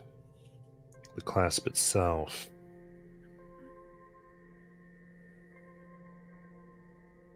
looks like a bag, like a cinch sack. The piece that seems to go into it to make the lock itself is depicted like a fine dust or sand.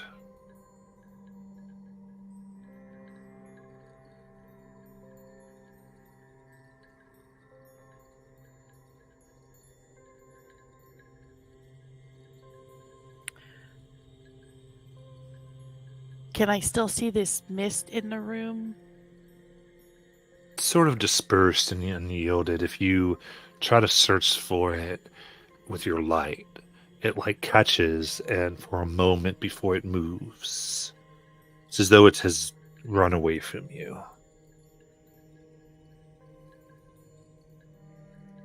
I am going to try to talk to it. See if it responds. Okay. What do you say? Well, the first I'm going to say is, I am not here to hurt you. Do you understand me?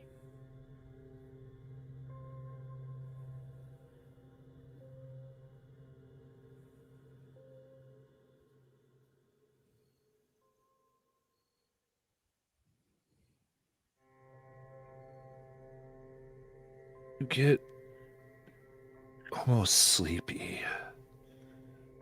And you feel like you drift off for a second into a sleep before your foot catches you. And in that moment of falling, you see what seems to be 1,000 shadows, but made up of that And even in that dust make up their scars. And the dust moves and streaks across their face next to static dust, like it's bleeding or simulating that, as every voice of the things that you see in one say, "We understand." Are you here against your will?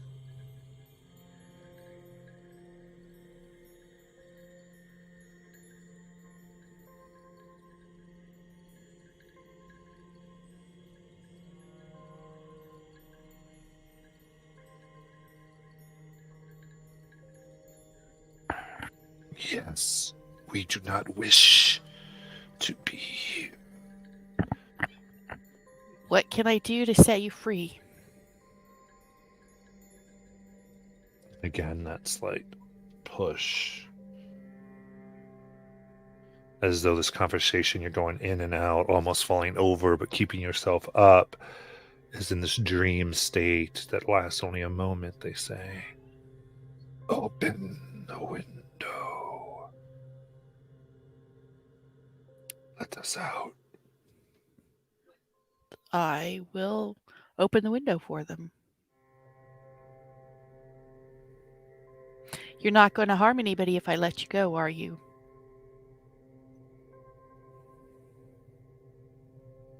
You do not answer.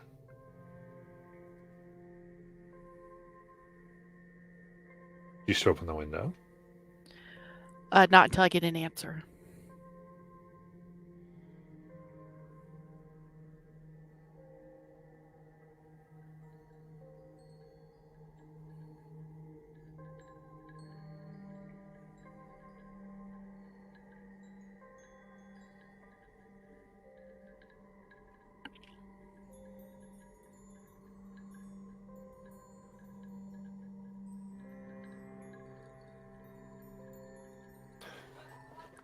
We seek only to return. Anything we do will only be for that purpose. What about this case? Do you know anything about it?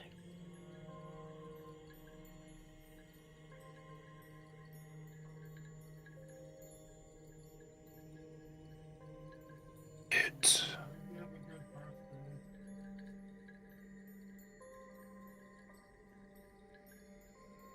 is his.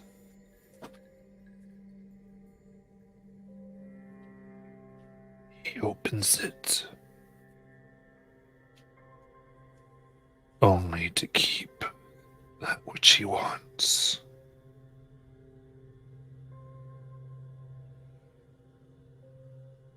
So, are there things in there that I should be let go? Why does he keep you?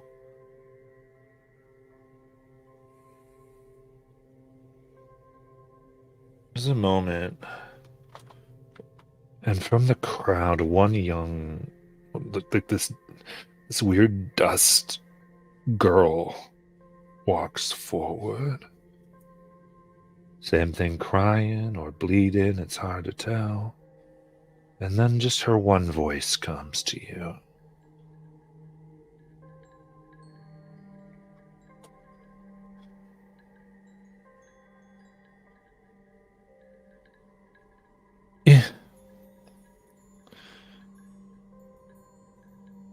In it, he keeps our dreams. Is that what's holding you here?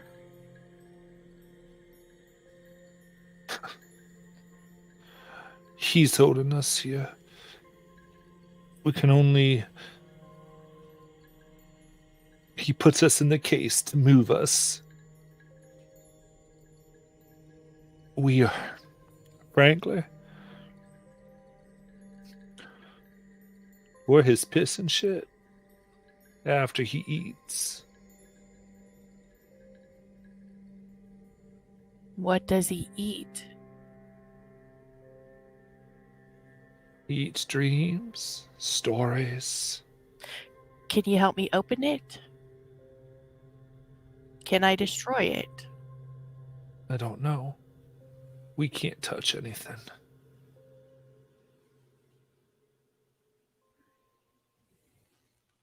All right. So right here, we've officially moved past where we were with the other group, Okay. which is important. Because after you turn to him, he begins to make for the stairs.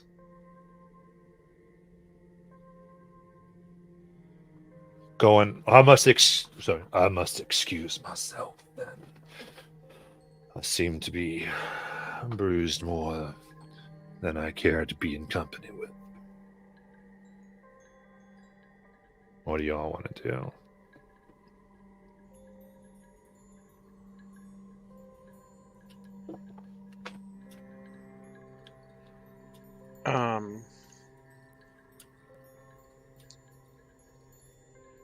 Can I sort of move to shout up the stairs?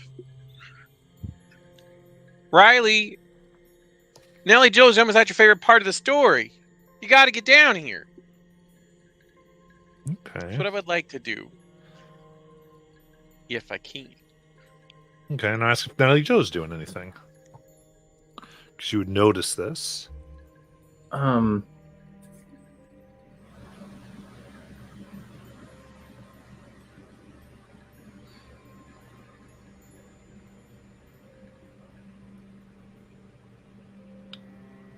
I would have probably tried to figure out which person here belonged to the room.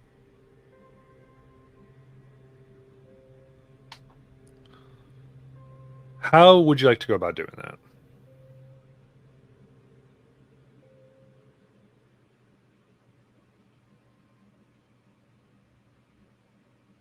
Well, there's only one person who knows.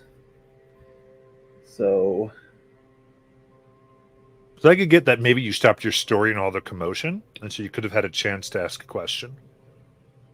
So you can go up to, if there's somebody you want to ask, up and ask them. okay, so I walk up to the clerk.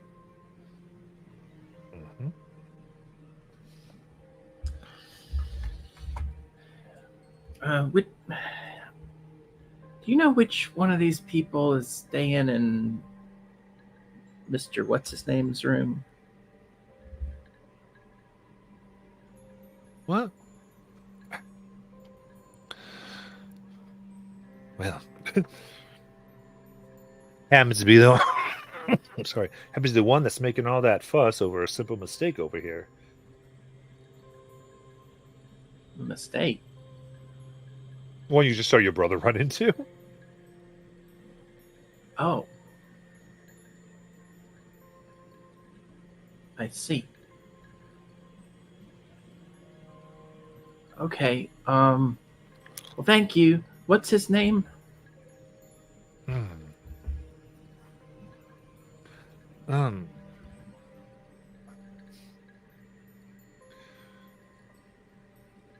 Oh, I just said, Maud.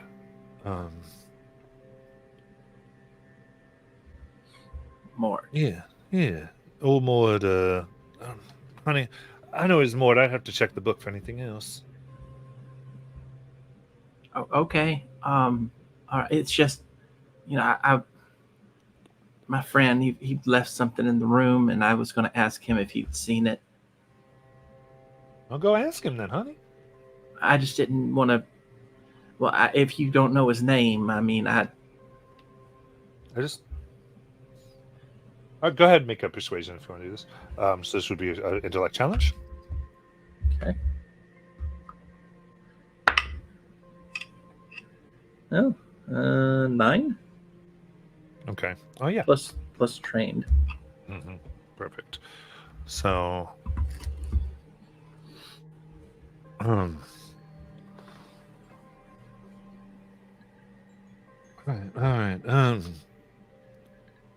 looks. Oh, that's why it's fine. So like, okay, and looks. So he just decided to send in as Corporal Mord. It's kind of what we have, and those types we just kind of let do what they want. He was in the war? Well, I guess so, huh?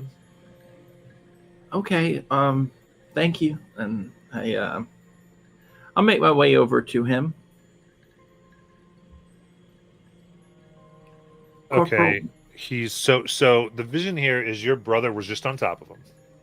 He's kind of shoved him off, right, and he's beelining toward. He's just going, "Get off of me!" and walking in. So you kind of get in front of him as he's trying to get up the stairs, right? okay. All right. Yeah.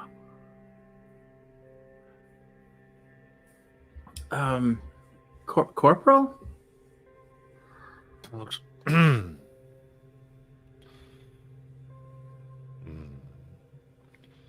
Miss Nellie Joe. Why'd you call me that? Oh, I must have overheard your name. That's not my name. Looks at you.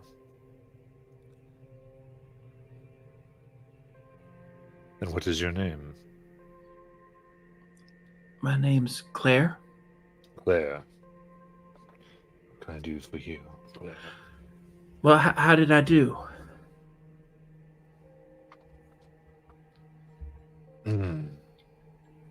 You did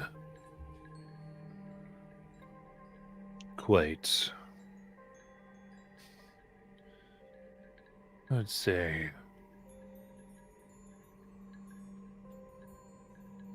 rare. Okay, is that good?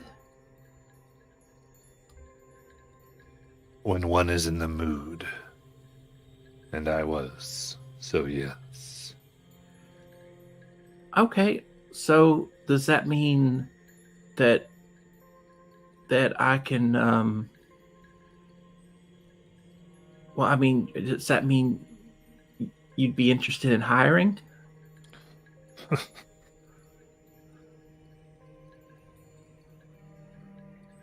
I'd only hire someone to travel with me, and I think you're too young for that.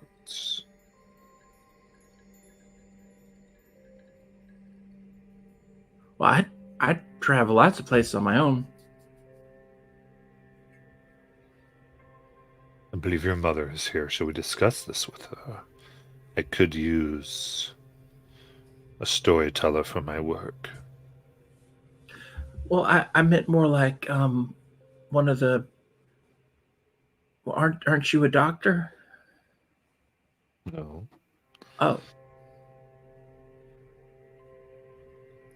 I thought you were a doctor.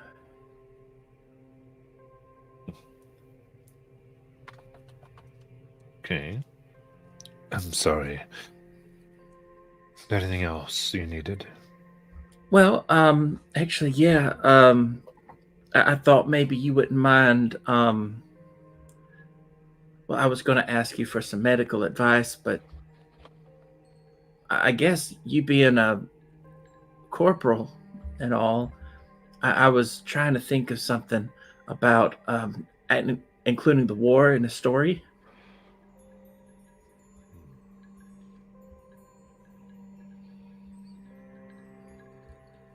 Yes. So maybe you could help me out with that. I would be delighted.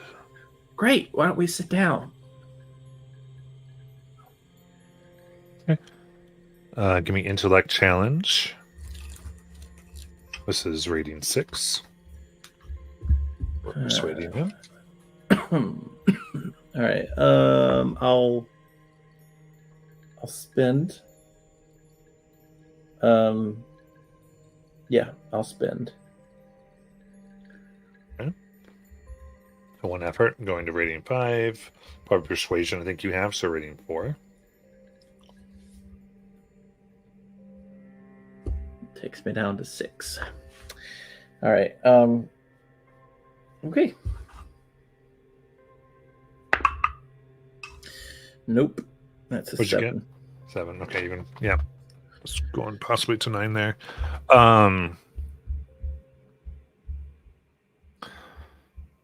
He looks, and you notice he kind of licks his lips. Maybe some other time. And now go. So that was a good amount of time, though. Nathaniel, you call up, and Riley, you can hear Nathaniel's voice.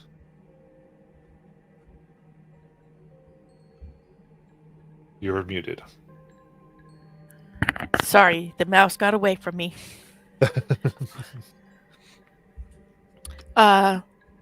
In that case, I don't feel a threat from them. No, you know what? I'm gonna grab the suitcase, which means they have to follow me, and run to our room. Okay.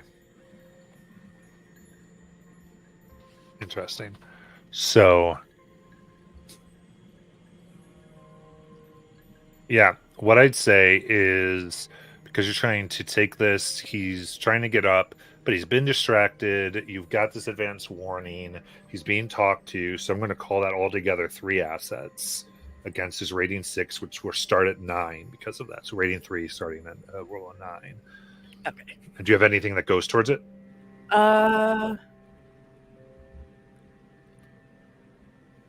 It'd just be speed. No, I don't even have an. I mean, I could spend 3 points. It's up to you.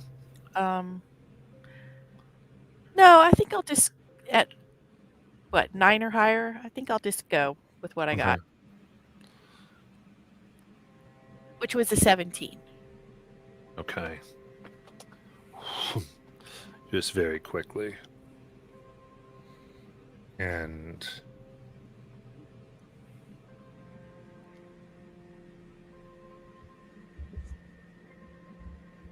you do this so quick, I'm going to tell you that you get to your room, and your mother does have the windows open for a breeze. Okay.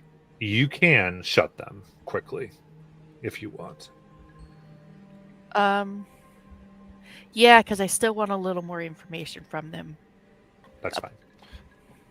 So I think you rode high enough. It makes sense to me. So you see that the 2 windows there, and you very quickly. And as you do, they kind of move. And so when you feel that again, that slight moment of unconsciousness, as now it's a large man carrying what looks like a basket, who speaks. You mean to be our new jailer? No. I just want to make sure you're not going to harm anybody. So, by doing what you need to do to get where you want to go, I just want to make sure you're not going to harm anybody.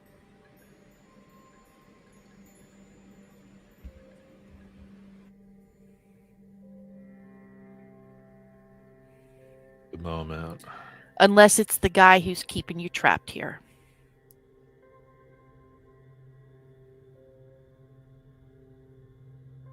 We want nothing due to him.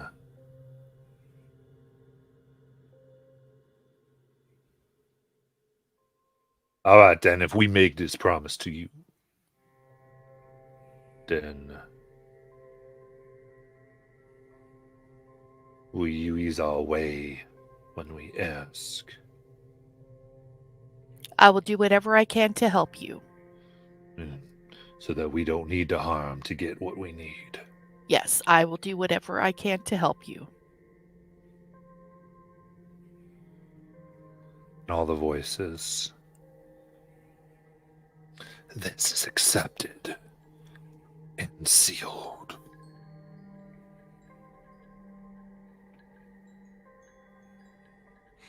Then, if they agree to it, I will open the window and let them go. Open up. And the dust spreads out, no longer even staying together, but more pushing out. Until it gets quite easily out into the darkness and cannot be seen.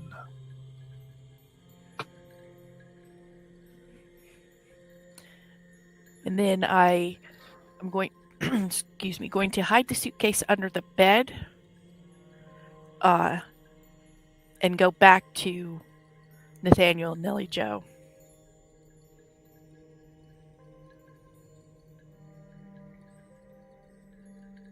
Okay.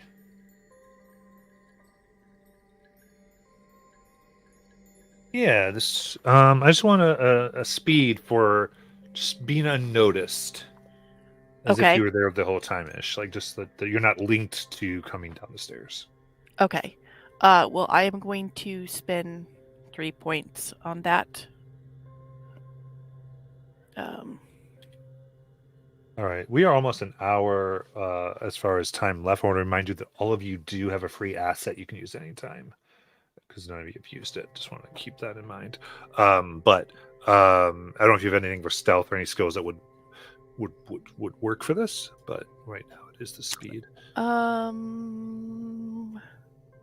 if effort, we're at 5. Nellie's distracting him for 4. So I'll let Nellie have the asset.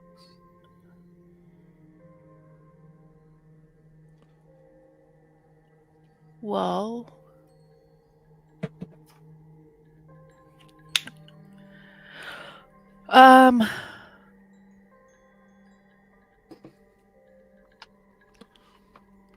is there any way I can maybe use my hedge magic to make my shoes a little lighter or quieter? I don't think they're small objects. And it doesn't really talk about muffling sound, right? No, it just says and so on. Okay. Well,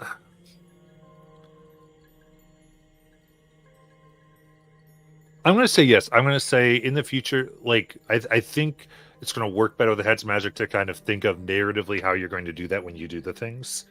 Like, kind of say, I do this, like, up front, because it'll help.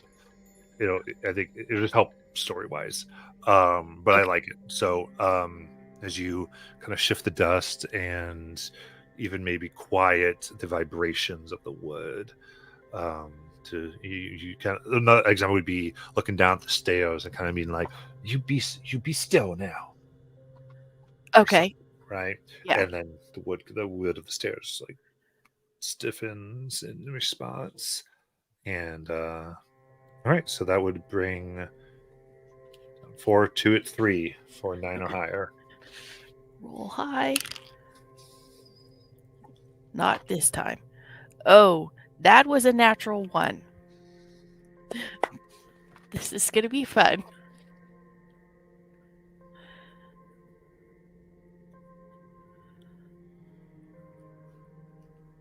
The only thing that makes sense to me is you go and quickly concentrate on talking to them. Now, Riley, you just forget that you need to be doing some work with those feet as you misstep and begin tumbling down the stairs, causing everyone's attention to come down to you. And you fall there. That's going to be 2 to your might pool. Okay.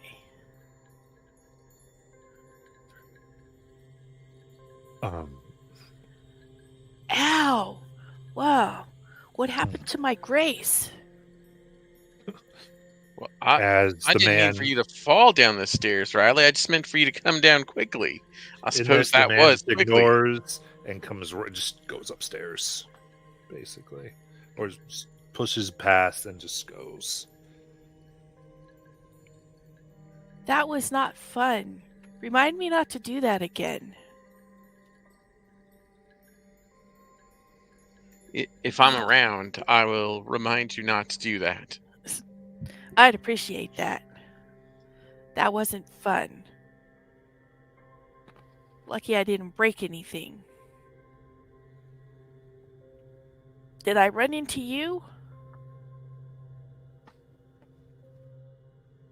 Nope. I can't hear you all of a sudden, Riley. I guess that's probably true since you didn't fall over me. That would have been more painful. I guess Mom just didn't have very many graceful children. Hopefully Nellie Joe is more graceful than yourself and I. I hope so too. With that, Miss Rosa looks at everyone and goes, "You know what? I think we're all getting a little tired. Might be good for everyone to turn in." And Miss goes, "Right. These youngins can't keep their feet straight. Look at Nellie. She looks pale, too. You need a rest, child." And people now begin to disperse and kind of letting the moment of the storytelling pass. Anything y'all want to do? Grab my siblings and go to a quiet corner. Nellie Joe, how'd the story go? Not great. Are we ready to go now? You mean ready for some sleep? Yeah. Yeah, you look like you could use some. Nellie Joe, I think that man was doing something to you. Well, he's not a doctor. What happened? Well, he's a corporal. Okay. But what happened to you? Not much. I just kind of told a story. While she was telling her story, that man seemed to focus almost really hard on what she was saying and doing, and his eyes went black. Is he the man from that room? Yep. Well, then that would make sense.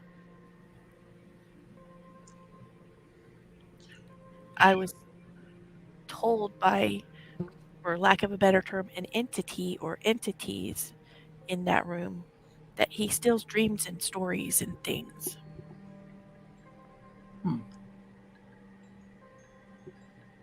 Well, all the stories I told him are copywritten.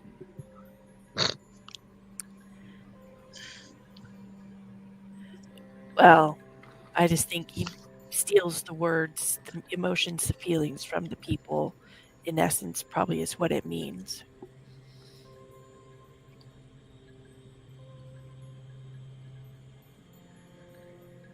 Which is why everybody's saying you look so pale. Oh. Well, I guess. I mean, are we going to bed now? Yeah. As you're finishing this talk, you see the man come down the stairs quickly but not hurriedly. It's like almost that he skips steps, moving fast, but his legs don't move quick. It's odd. As he goes right up to the desk, and Miss Rosa. And he begins talking, and they both look towards you three.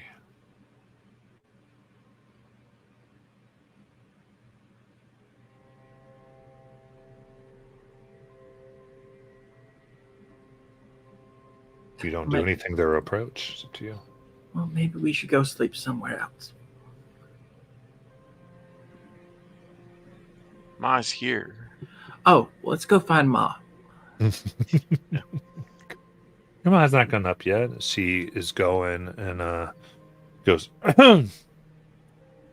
"Ma'am, we have something we need to talk to you and your kids about." "Oh, of course. What's wrong?" The man speaks.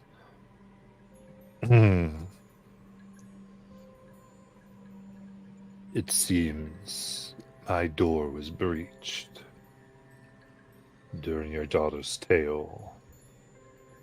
And we all remember your other daughter's fall from, well, the stairs where both our rooms reside.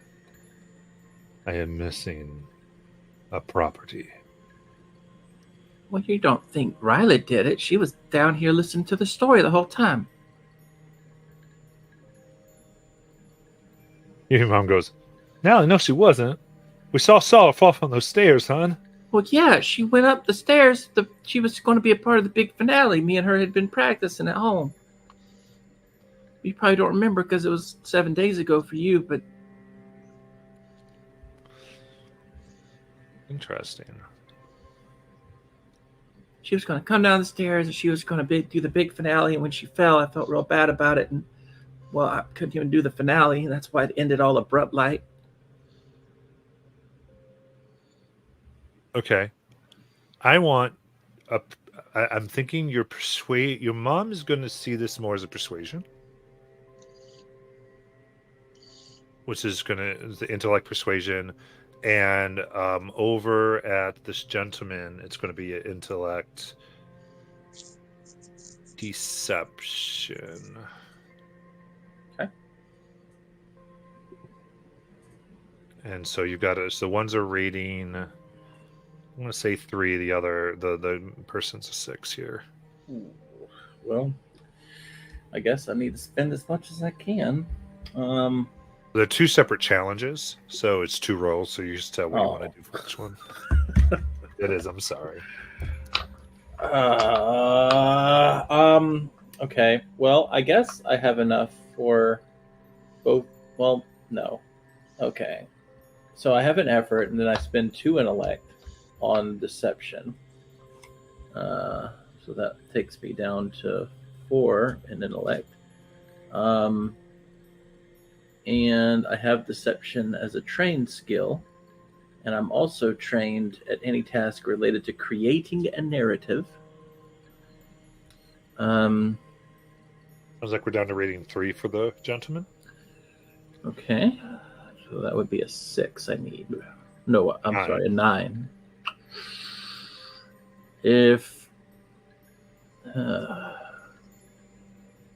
If I lower him again, that costs me what, another 3 intellect?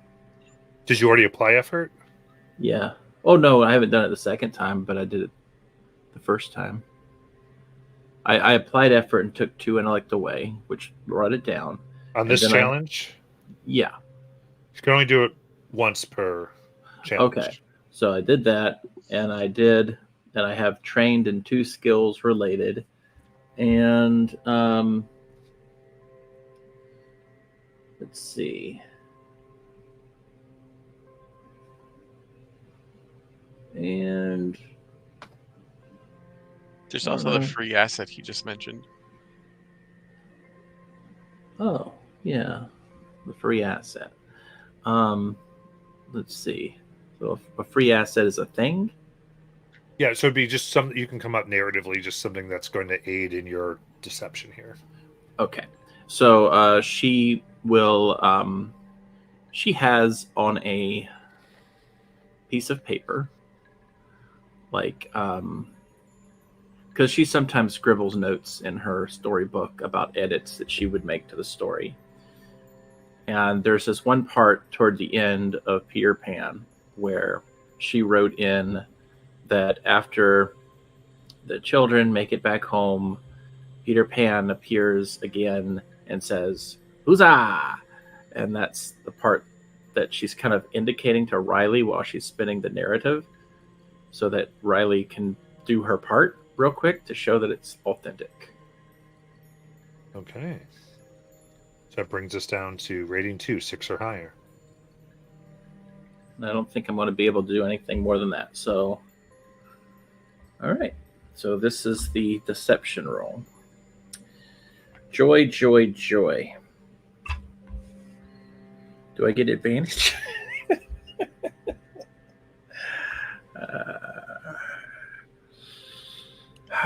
One roll.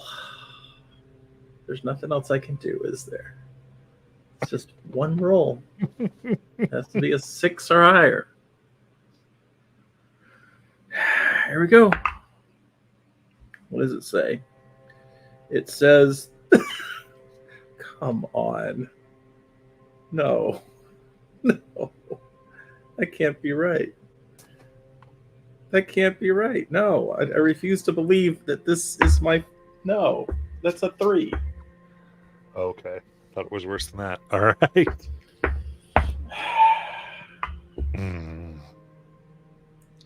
After all that. Yeah. That's how it goes. So go ahead and roll for your mom too. All right. Well, I ain't doing anything for her because I'm already screwed. So it's at a 6 I have to get? Yeah. 7. Okay. Again, in a moment like this, Nella's mom looked at her. What she saw was something in her daughter who needed this to be true. Or something that happened that would happen if it were true.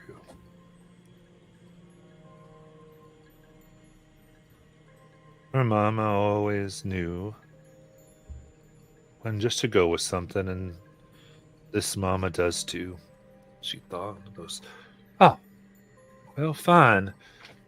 It's whether on purpose or instinctively gathers all 3 of her children very close to her.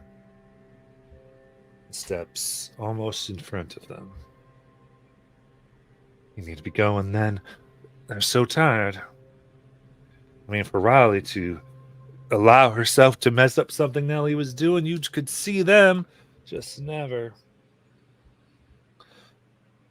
But the wide man, the one who ejected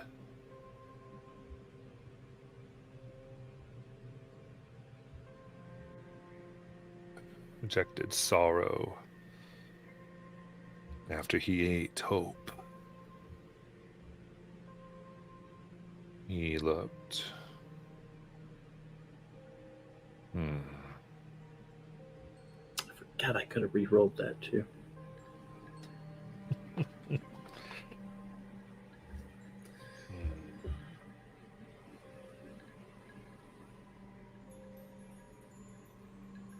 I'll let you, because we're still learning mechanics, but it's up to you.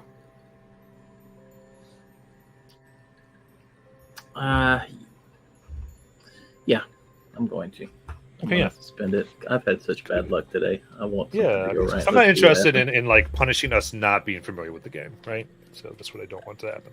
And as my part of this, I look at Nellie Joe with a really sad face and I say, I'm so sorry. I really didn't mean to mess it up. I was so excited. And then all of a sudden I got nervous and then I fell down the stairs. I'll let you spend intellect effort if you want to lower it another step. Okay, I'll do it. So that'd be 3 or higher now. Nellie? I've already rolled, but I'm not going to say what I rolled until Everyone, obviously. Yeah. Yeah. I think that's everything. Yeah. Okay. I rolled a 14. Okay. Oh, you never know with these dice. I think you're a good Exactly. good to do. Oh my gosh. But okay.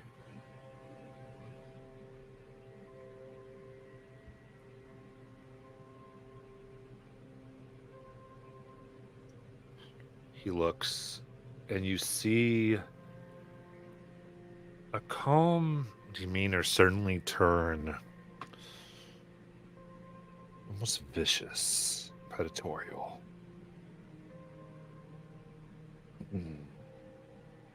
Miss Gilman, they demand the rooms be searched for my property.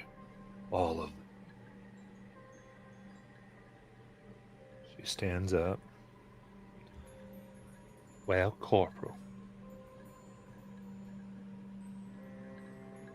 I was to check down anything that may have happened to your property. However, I will not infringe upon the privacy of my guests.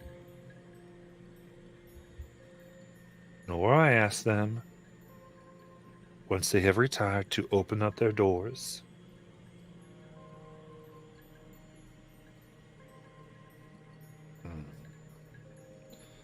It is not right, and it is not the way our law works, as you very well know.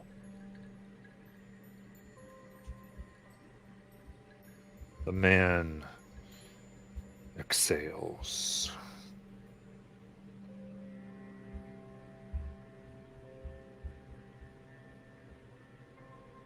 The rules, then, Miss Gilman.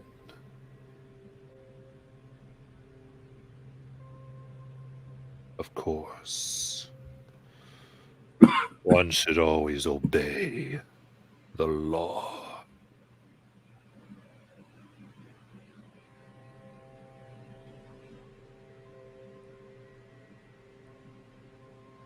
I'll see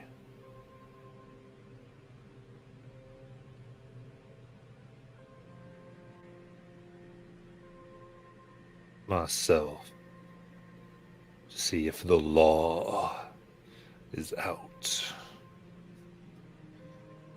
Believe me, he's already gone to bed. Turns.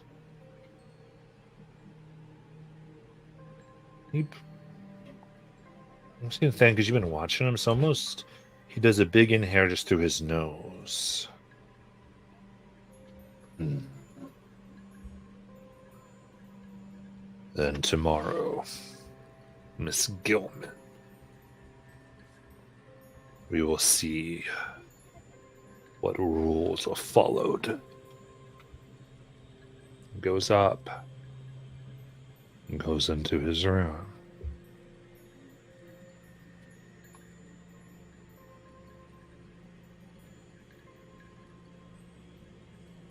And your mom, unless you resist her in any way or change it, was going to usher you all to your rooms and make the bed as best she can with the two little girls, and have her and Nathaniel sleep on the floor. I hope he finds his missing stuff. That's a real tough break. And I'm going to insist that Mom sleep in the bed with Nellie Joe, since I'm younger and I sleep on the floor.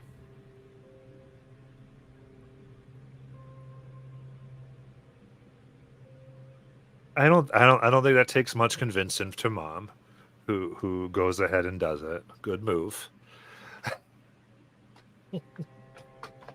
And she sleeps in the bed instead. Nathaniel, do you want my bed? No, you're right, Nellie Joe. I'm fine. I was just playing a mom at that point, and after I said, I realized, oh crap. I was really glad you did that, because I wasn't trying to be weird. I just That's was okay, playing I'm the on mom it. at the moment, and I was like, so really funny. Nathaniel makes a good pillow.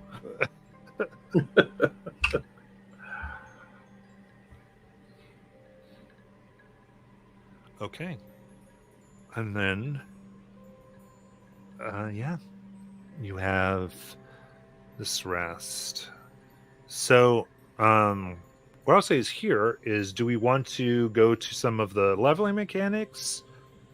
Because we do have about 45 minutes, or do you want to continue?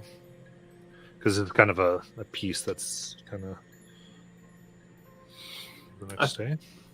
I feel like not a lot has happened, so I'd be fine with continuing.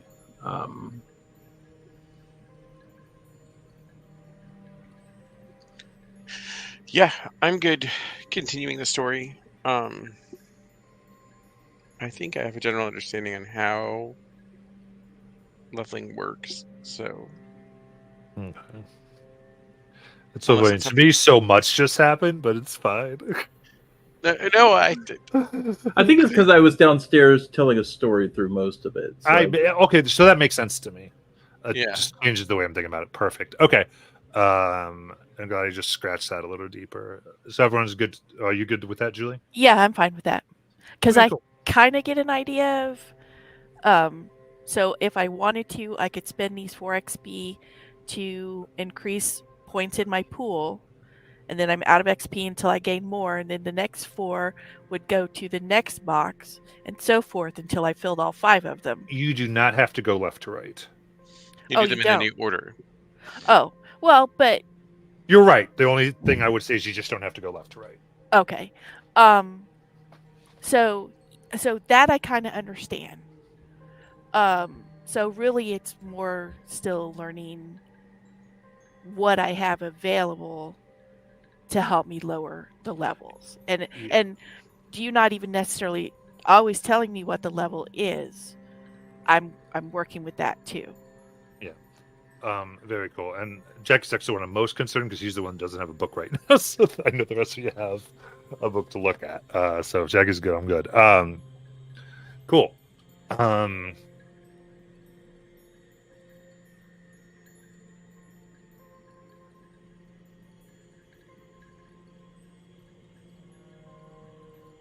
You sleep.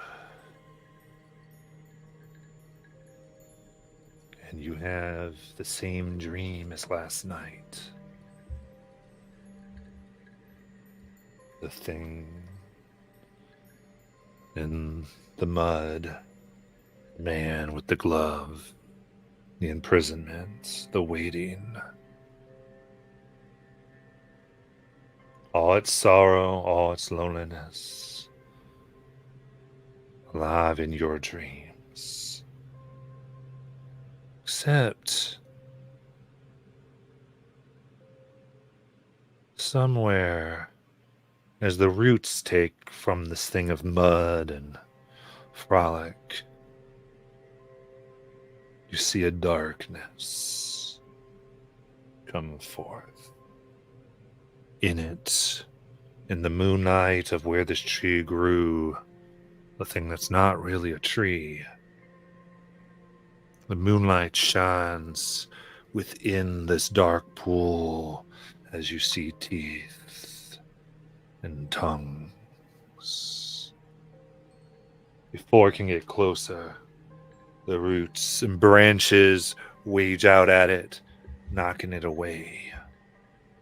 And it retreats. The dream of imprisonment and duty continues until your mom pulls back the curtains and lights the room up with the sun. And all too bright and frankly, a little bit cold. Fall pours in, waking you from your slumber. All right, girls. All right, Nathaniel. Everyone get yourselves ready. Nathaniel, you go down and get some food while we make everything work. And please go ahead and fix everybody something. Eat yourself, and then you can get ready when we're done. All right, honey? Yes, Mom. All right. He'll make his way downstairs. Yeah, Uh, anything so y'all that- want to do? So that counts as a rest, right? So that's like a 10-hour rest. You can choose to do that. I need to. So you'd mark that off for the story.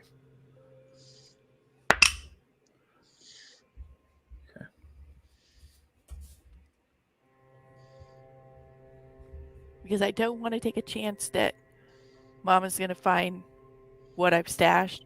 I make the effort to make the bed so she doesn't have to. Perfect.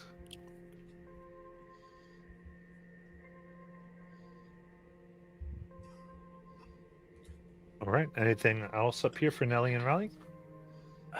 Okay, so we just woke up. And where did you say Mom went? Mom's in the room. Oh. Okay. You can take a moment if you want to do something where she's like looking, bathing herself, using this, anything that she's doing, but she's there.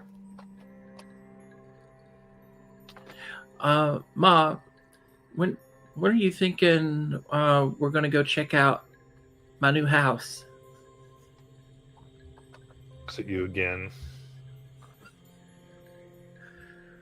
Mm-hmm. Well, Nelly,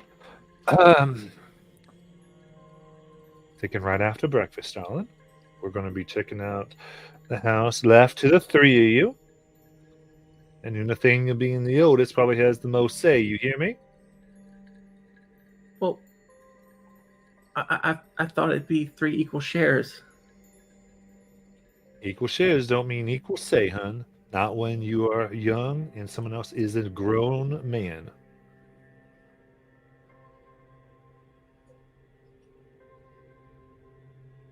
And for the purpose of this, we'll just say grown person, because that's really what she means.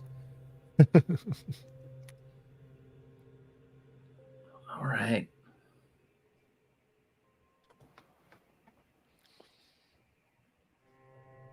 Well, when do we go get to see Nathaniel's new house? It's all your houses. Just be calm, child. She goes, anyway, honey, of course, like I said, we're at our breakfast. I'll walk with all you three of there. We'll be fine. Just get dressed, look nice, and go eat. We'll all go eat, but get dressed. Okay. And make sure you wash.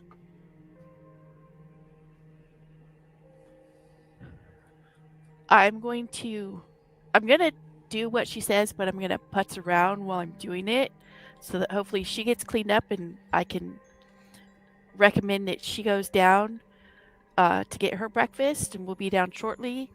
But I need Nathaniel's help with something. Okay. Yeah, wherever you want, Mom, here, because I want to give you all of you a chance to do stuff. And I'm gonna give, because what happened in the last scene, Jackie, I just want you to voice if you want to push something. Well, I was thinking about it, and I was sitting here like the only place I think. Well, there's 2 things that Nellie's interested in about the town. The first one was this pastor because he seemed weird, and the second one was the store. But the store can kind of. I don't think the store is a necessity. But she's also more interested in going to check out this land than any of that.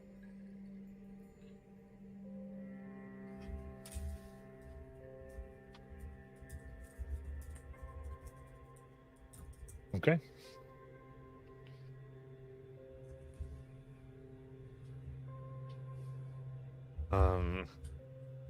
So anything we just need to do before we get to the house? Okay. Nellie would check downstairs to see if the pastor came back. Okay. Yeah. I think, well, I'll say he would not come to the house, but if you look, he is out on the street if you want to somehow interact with him or call him over. Okay. So yeah, I think Nellie does as her mom says. She, washes and gets changed into her nice clothes, and then she kind of makes her way outside and sees the pastor there. What's the pastor doing? In the morning here, he has a basket of bread. 2, in fact. One's in his arm and one is at his feet. And passers-by come on out, and you see that him just handing it out, especially those going to work in the nearby mines, and goes, "Be good, y'all. Be good. Have a good one. Thanks, Pastor Paul. Thanks." From the ladies, kitchen themselves, they've made it so good for you. And he's just kind of buttering a lot of the men up and giving them this bread. Pastor Paul. Well, don't you look just 10 shades brighter? Good morning. Good morning. Did you hear about the show last night? Yo, I can't say that I did. Well, it was a real good show. You should have seen it. It was very spiritual too. And well, somebody apparently had something stolen from their room last night. Oh, well, that I gotta say I did hear about. Um, the sheriff came by, told me I had to do extra prayers to inflict the conscience of a thief. Oh. Well, you know, I'm actually a part of the junior law advocates of America, and I wouldn't mind maybe helping to do some of the investigative work. All right. Yes, I will share.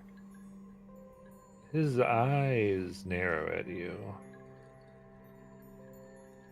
And your skull itches a little bit. This is deception rating 7. Okay. Well, I do have a spin identity.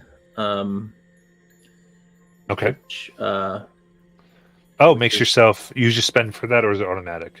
it says I convince all intelligent creatures that can hear, see, or understand me that I'm someone or something other than who I actually am. I don't impersonate anyone who's known, Right. but instead just let them know that I belong to a certain I was saying, category. is it a cost? Is what I was asking. Yes, it's 2 intellect, so 1 for me. Yep. Then in that case, well, that is mighty fine. Maybe would you like to meet the sheriff? We can I'd get you love to meet him. introduced. I mean, I guess you're passing through, but I mean, an advocate, I'm sure he would love to meet you. I even have my notebook and everything. She takes out her notebook.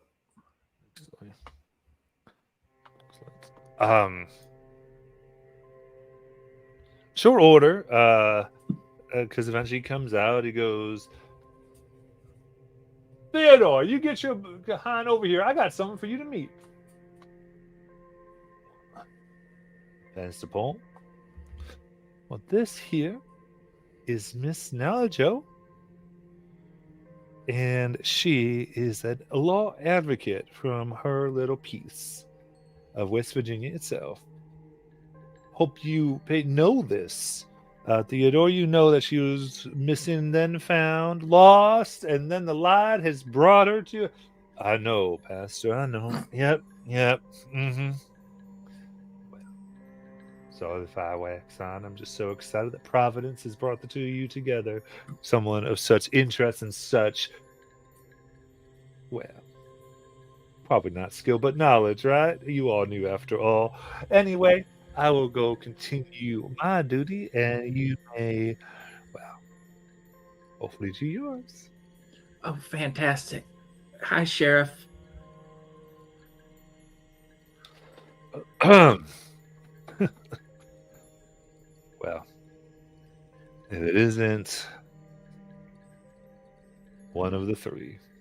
Well, you can just call me Deputy Nellie Joe for the remainder of the conversation. I'd like to keep it strictly professional.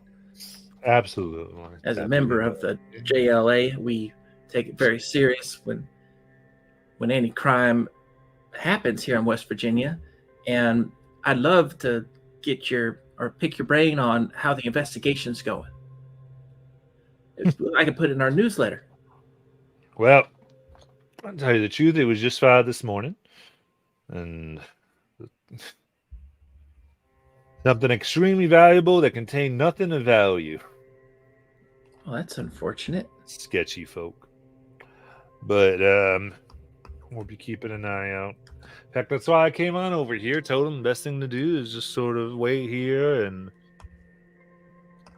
just watch people check out when they do. And I've told Miss Gilman to just keep an eye out on all luggage.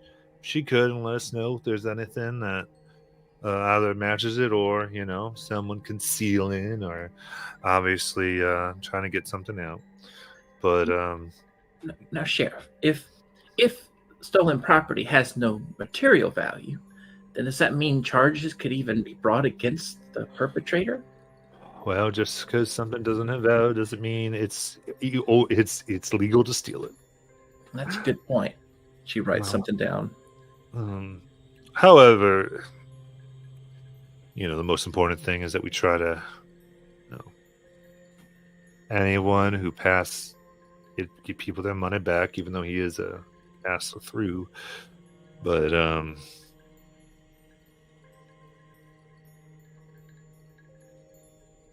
just for a moment.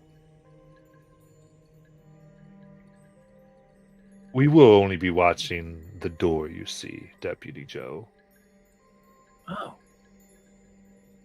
No other escape paths throughout the building? Well, I mean, something that big, why would anybody be able to get it out a window? Doesn't make any sense to me. Oh, so you're looking for a big item then? Well, I just don't think anyone would be that sneaky. If Oh. they are, maybe they deserve to get away with it, don't you think? Oh, no, sir. I think the law should be upheld for everyone. Equally applied, of course. If you say so. Don't you agree, Sheriff?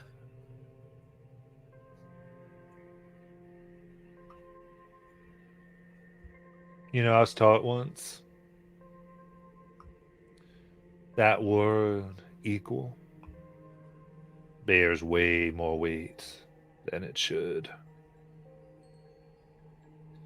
In fact, I was told it probably has broken under that weight long ago.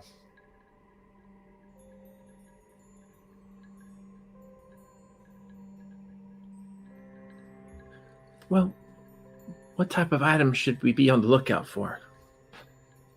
He described a black case with a latch. What do you say? Depicting... That's right. The sands of dreams. I think he kept on saying I just had a bag and some dust, but he was very particular on that. But on that moment, and well, basic description we have. Not to open it, and if something had been taken out, that he would not be concerned. He just wants the case. Well, that must be difficult. I mean, there's got to be a lot of gentlemen with black suitcases walking around. But not that clasp, I'll tell you that. That's true. So you'd have to get in real close to see it then. Yeah, you would. Does that mean you're going to search every single person who's got a black suitcase walking through the door? No need to search. You just say, "Can I see that?" And you get right up to him. You can look and see a clasp real quick. Really? Oh, yeah. Could you show me how to do it? Walks up to you, looks down at you. See, I can see a clasp. I want to pay attention to the way he's looking. Like, so I take out like my my bag, Okay. and I keep my thumb over like a mark on the bag, and so I hold it out and I say, "So you look at it like this?" Okay. It looks. Do you want him to know that you're doing that? No. Okay.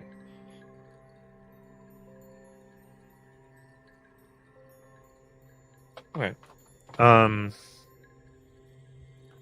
So yeah, just come on over and just looks at it. Don't see. It ain't black, and I don't see a clasp.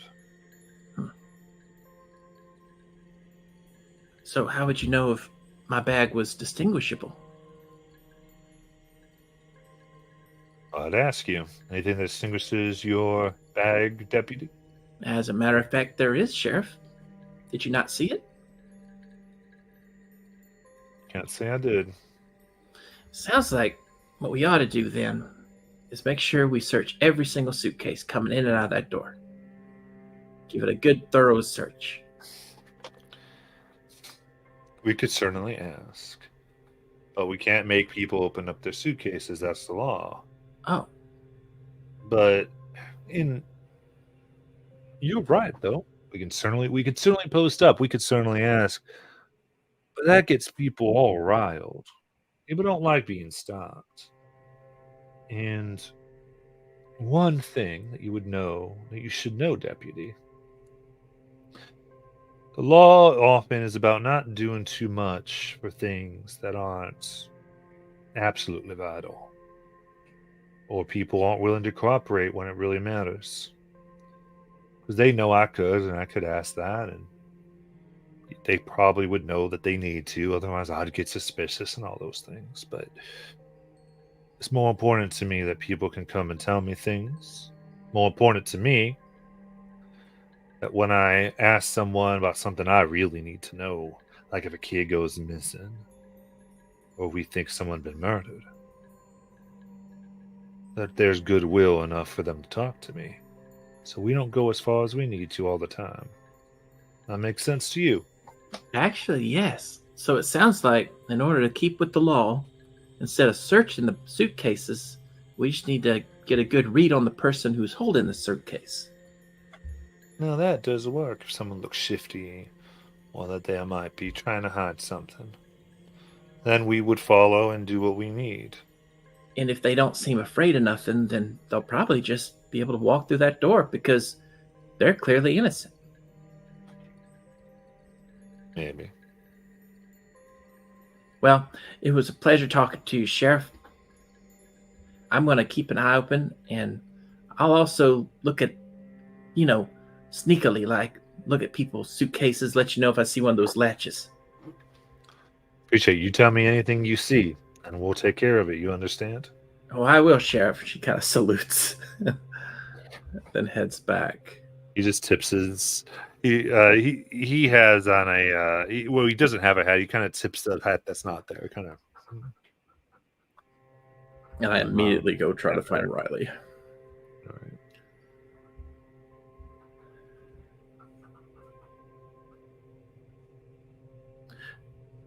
Riley. Ellie Joe? All right. So I'm not going to ask a lot of questions. And she kind of looks around, make sure nobody's around. I'm upstairs in the room, so that's where Oh. you would find me. Good. Hopefully Nathaniel has come up by now. Yeah. Hopefully Mom's not here. Do we want to get in the? Do you want to be alone in the thing for your conversation, or are you good with Nellie being up in there for the? Repeat that. I was asking Riley if she wanted to talk to Nathaniel alone. Or are you good with the three of you being up okay. there? No. Okay. Yeah, having Riley or Nellie Joe there is fine.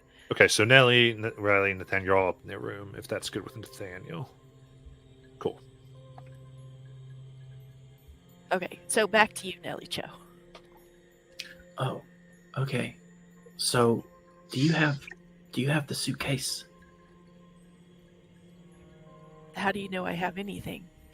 The sheriff's downstairs. He Oh, says, well, I don't plan on taking it out of the building. "Oh, well, I was about to say I had a plan if you did want to." Oh, no, I wanted all of us to look at it and determine whether or not we can open it or should open it. Well, there's Wait, you really stole that man's suitcase? You don't have to yell. I wasn't yelling. I found out something about the suitcase. He's not looking for whatever's in it. He wants the suitcase itself. That's because there's really probably nothing in it. It holds like the dreams and stories and whatever other things he collects. So it's magical. Yes. Well, we definitely got to get it out of here. Then we can't give it back to him.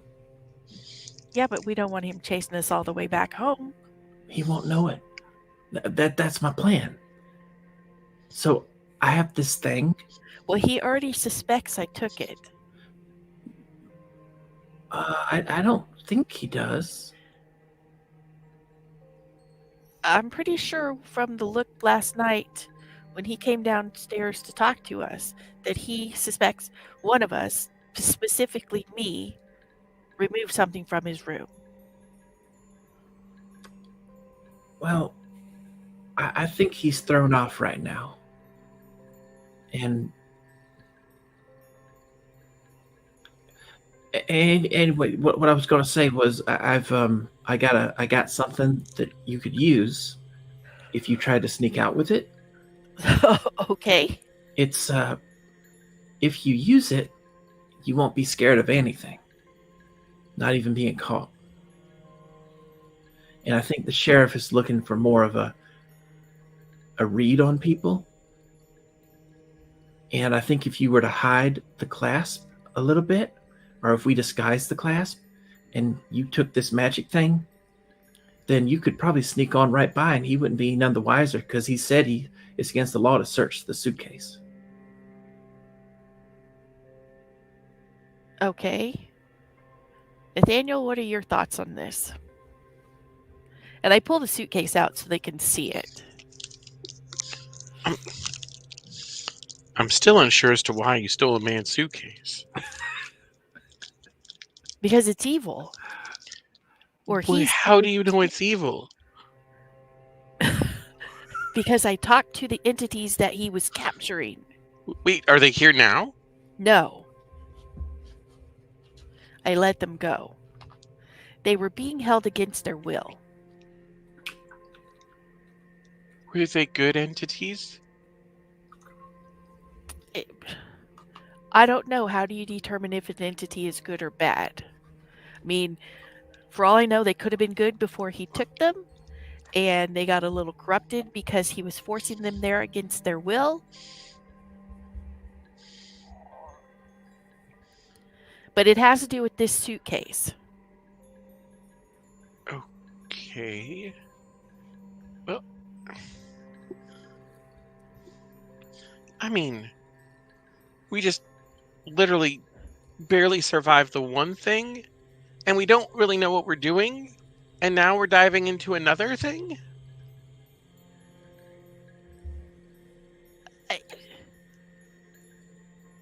It's what it was. It's what I found in the room. I thought you were looking for stuff from the other guy, not this guy. Well, I initially was, but this is what I found. Well, I guess now magical things are your thing? What do you does it tell you what you should do with it? No, what they told me is this is where he keeps the things he takes. I'm not talking about them. Apparently you can understand magic items or something. I guess so. I don't know. Suddenly you can push people with... I don't know.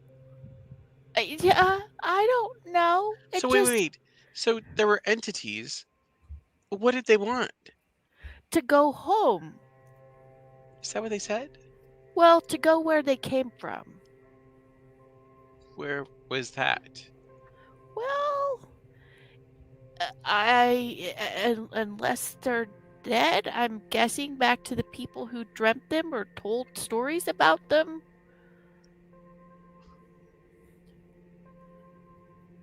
Okay.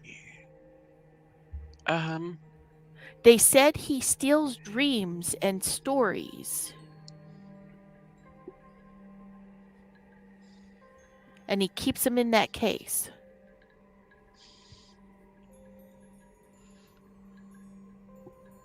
Look, I think you're right. I think that guy is suspicious of us anyway. I mean, I did trip into him because he was doing something to Nellie Jo. Stealing her story, apparently. Well, she just didn't seem as excited telling the story as she usually does. Probably something he did. Oh, Stealing maybe the emotions and feelings maybe that go along with the story. So he was feeling her joy, stealing her joy for telling it, which made her maybe not so excited. Wait a minute. Hold on. Now, y'all don't have to be making fun of my storytelling. I thought I did a pretty good job. Well, no, Joe, I'm not making fun of your storytelling. It's just usually there's this light that you have when you're telling stories. I didn't have a and light? It was there when you started telling your story, but then this man got very focused on what you were doing, and then all of a sudden you looked, well, that's why you looked pale. So I figured he must be doing something, because his eyes went black, pitch black. Well, can I ask y'all a question? Sure. If we take the suitcase, now I know, but if we take the suitcase back to the tree, couldn't one of the entities take the place of the tree?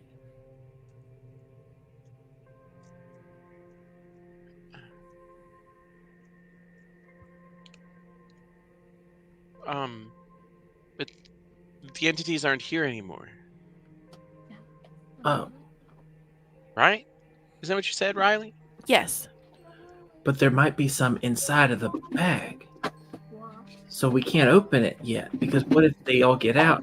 Like, what if we take the entities to the tree, and then we open the bag, and then we offer them a chance to take the place of the tree instead of living in the bag?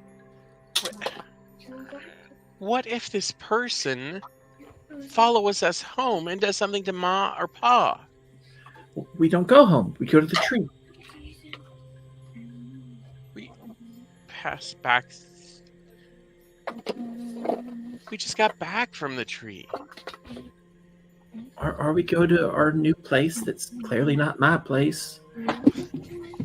It's our place. I mean, we don't.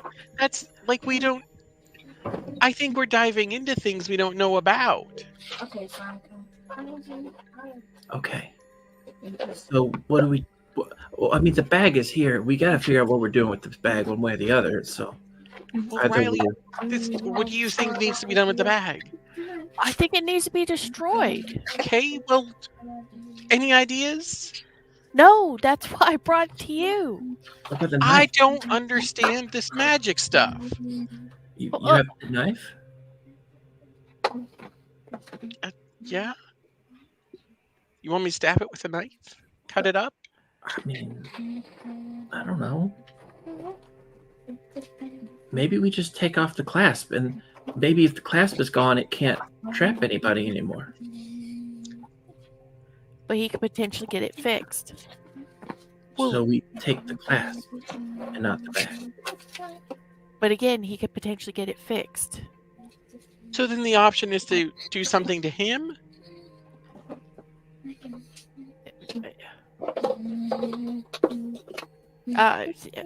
I still think the bag needs to be destroyed.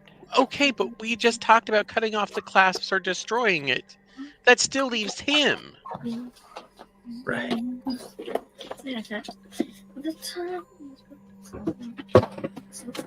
Well, I don't know. I just knew I couldn't leave him with the bag. He was doing bad things. What did you want me to do? I don't. How? We don't know anything. We could give the bag back if y'all want to. I mean, we can put it somewhere. He'll find it. Or the sheriff will. I mean,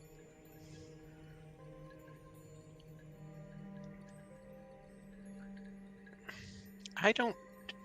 I mean, we could try destroying it, but we can't. What are we going to do in here? Like, if we don't take it somewhere with us, are we going to start it on fire? What's? Something tells me that won't work. I don't think that's a good idea at all. Anyway, we'll burn down the place, and then, well, we're the three crazy people who disappeared for 7 days, and then came and burned down a building. Well, why don't we go talk to him? Talk to him about what? About the case. And say what? Well, we could say that we feel real bad about what happened, and so we want to help find it, and maybe get some information from him about it.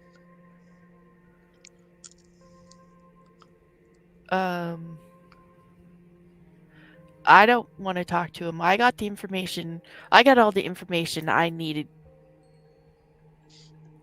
From entities that you don't know whether are good or bad.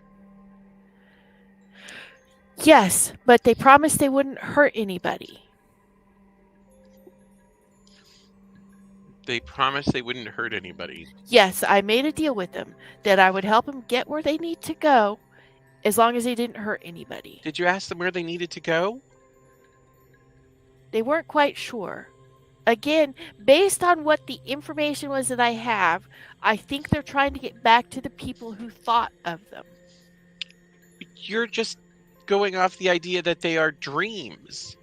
Well, what other idea do I have that they would be? Riley, you see entities that you don't know what they are, and you go off the first thing that they say to you?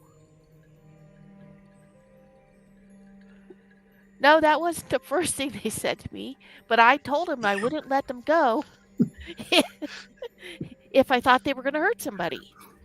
And then they told you they wouldn't hurt anybody. As long as I promised to help them. I don't Get- see any... Get where they need to go, but you don't know what you just promised to do. Well, they dispersed. That doesn't change the fact that if they need to get into another person, you have promised to do it. Well, they may not need my help to get into another person. But if they do, you promise to help them do it. Well, I will do what I can. I am very... What are we doing? I don't know, but I just know we have to figure out something to do with the bag. So either Yeah, because Maz can't come up here.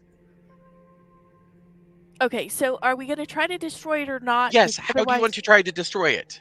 Well, I think Nellie Joe had a good start. Try with the dagger, the knife, whatever. yeah, we could try to You- tear off the latch. Okay. Wait. Are you talking about Miss Odessa's knife or my knife? Miss Odessa's. Granny Odessa. Granny Odessa's. Right, Granny Odessa. Is that not a good idea? Well, I don't know. Mom made it a point that we need the knife to get something with the... Well, then, I tried cutting the latch with my regular knife.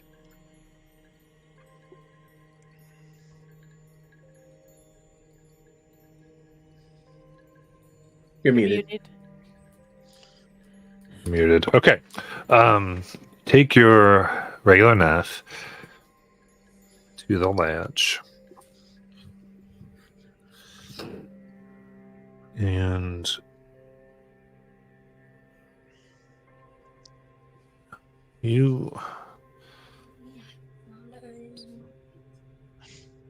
it itself could simply be unlatched if you wanted to open it. It is it is affixed quite well to this.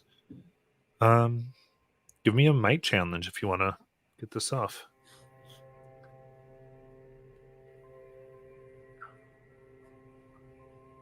So the section will start at 6, and you have a knife, so that goes down to 5. So then I'll use effort. So 12 or more. 10. I might pool. Yeah, I'm gonna go from there.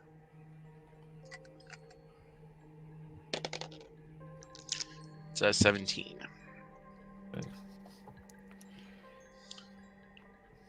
Working hard here to get the latch off. You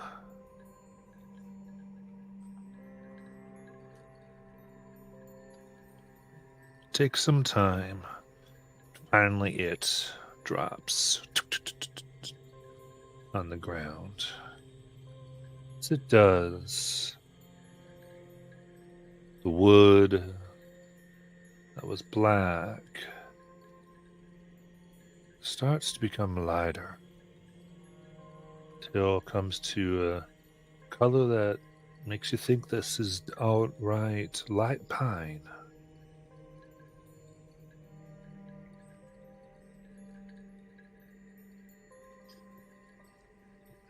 Well, did it? I mean, clearly it's a different color.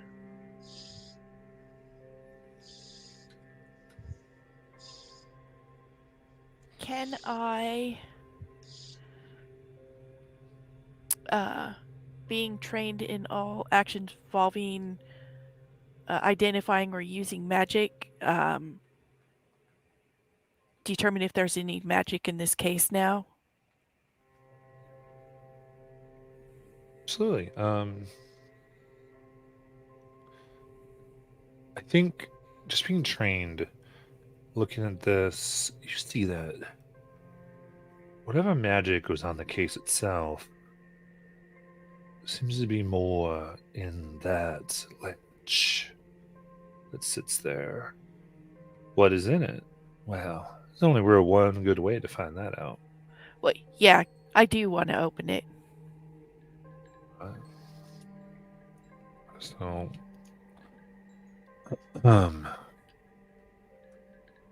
you open.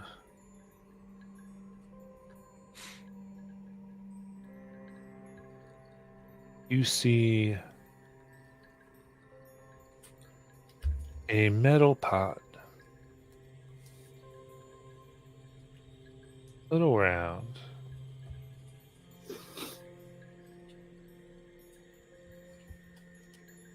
You also see a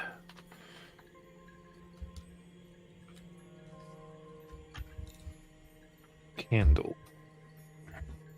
Wide, maybe 8 inches. 3 wicks.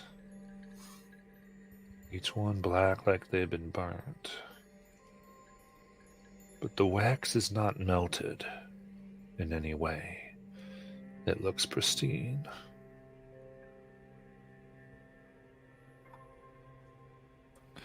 You see a coiled pipe and some connections that look like it could go to the lid of the pot.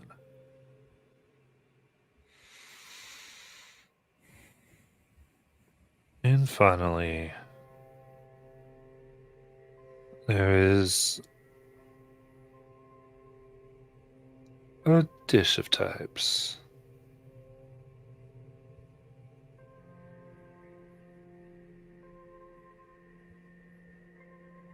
All bowl.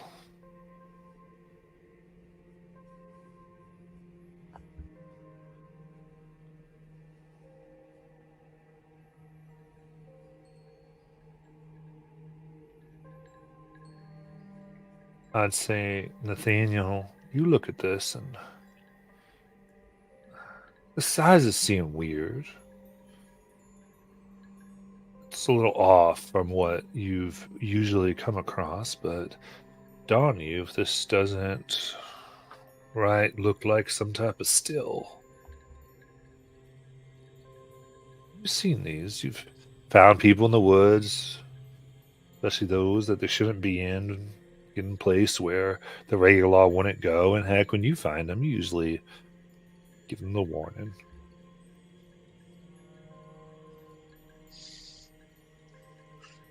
It looks like some sort of steel. But it's not quite right. Well, Last thing in here is what looks like a brown bottle. Upon it are marked 2 X's.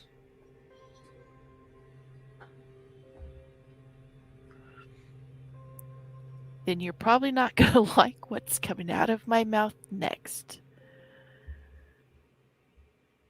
I was told that this is where he keeps his piss and shit, which basically means to me that whatever means to me, or would make me think that whatever he absorbs, the story or the dream, that he distills it via piss or shit through this still.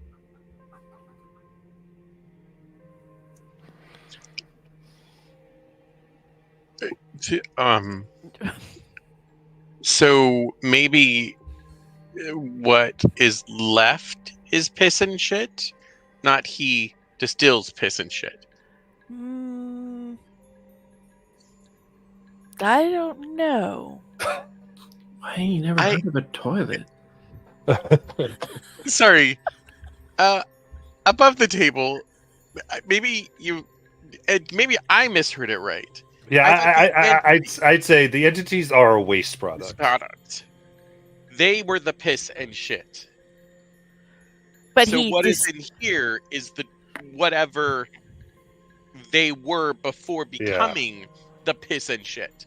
Yeah, you could say they are a byproduct of something, of maybe this process. So not literally is he distilling piss and shit. No, they are being Appalachian about. They're saying stuff in a way of No. I just don't. I wasn't sure if Julie followed was the reason that I was like, wait, I don't quite literally think that's what the spirit meant. I mean, but characters can think whatever they want because the character Right? might not Okay. go there. No, that's fine. So I don't know. Okay. Yeah, I don't know why you would distill piss or shit, and I don't know what you would get out of piss or shit. So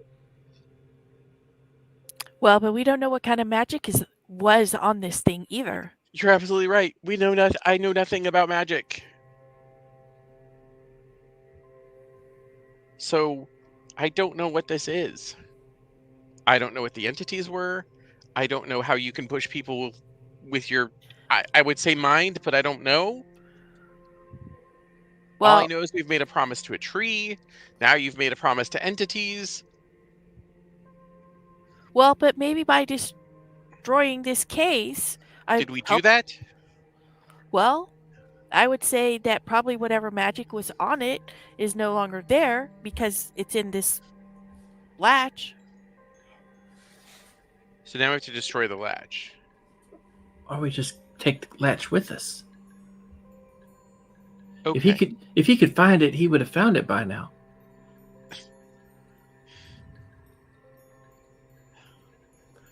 Or, even better, we slip it in someone's pocket, and then we later go retrieve it. Well, they're looking for a case, not a latch, and they're not going to, according to you, make us open up our bags. Right. They're not. Even if they say they want to see it, the law says they can't. I made a note of it in my notebook. So now the question is, what do we do with the suitcase? Because the latch can be easily hidden.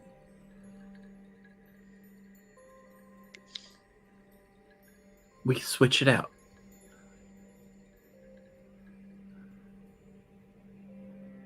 Switch it out. Yeah, with someone else here. It's what? It's not black anymore. Oh, what color is it? Light pine. Oh. Oh, well then they're not even going to look at it. They're looking for a black suitcase. So you're just saying walk out with it and then we can find somewhere to destroy it? Yeah. I mean, the sheriff was very clear. He said they were looking for a black suitcase with a latch on it that had like a Like this? yeah, like that. So we don't, now that the latch is off of it, we don't have the latch on it. And it's going to be a different color. So he's just going to look at that and think, that's nothing. That's just luggage. Daniel, what are your thoughts?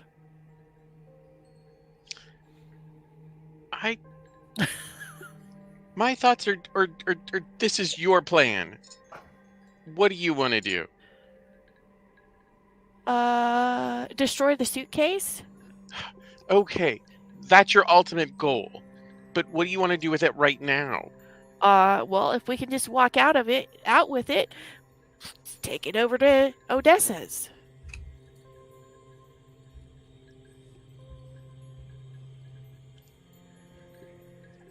I feel like you didn't think this through.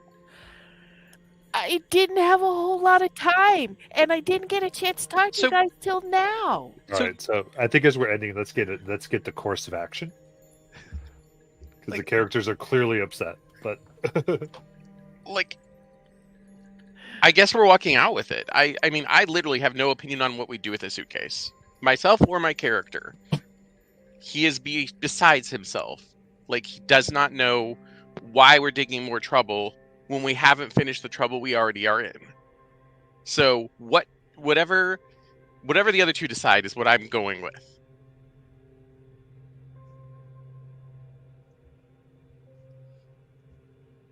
So if you want me to walk out with it, I'll walk out with it. However, we came from the woods after being gone for 7 days with no luggage. Did Mom have luggage? She does, probably, if you wanted to try something like that. So I think for now, we can end for tonight. You guys can kind of think of the plan if you want to just come up with what you'd like to do. But we are definitely at our time. Oh. And we will come back next week and continue the tale of basically just how to... what next? And then probably going over to Granny Odessa's and what she has left the three of you. So with all that, we want to say good night, and we'll see you next week. Good night, everyone. Good night.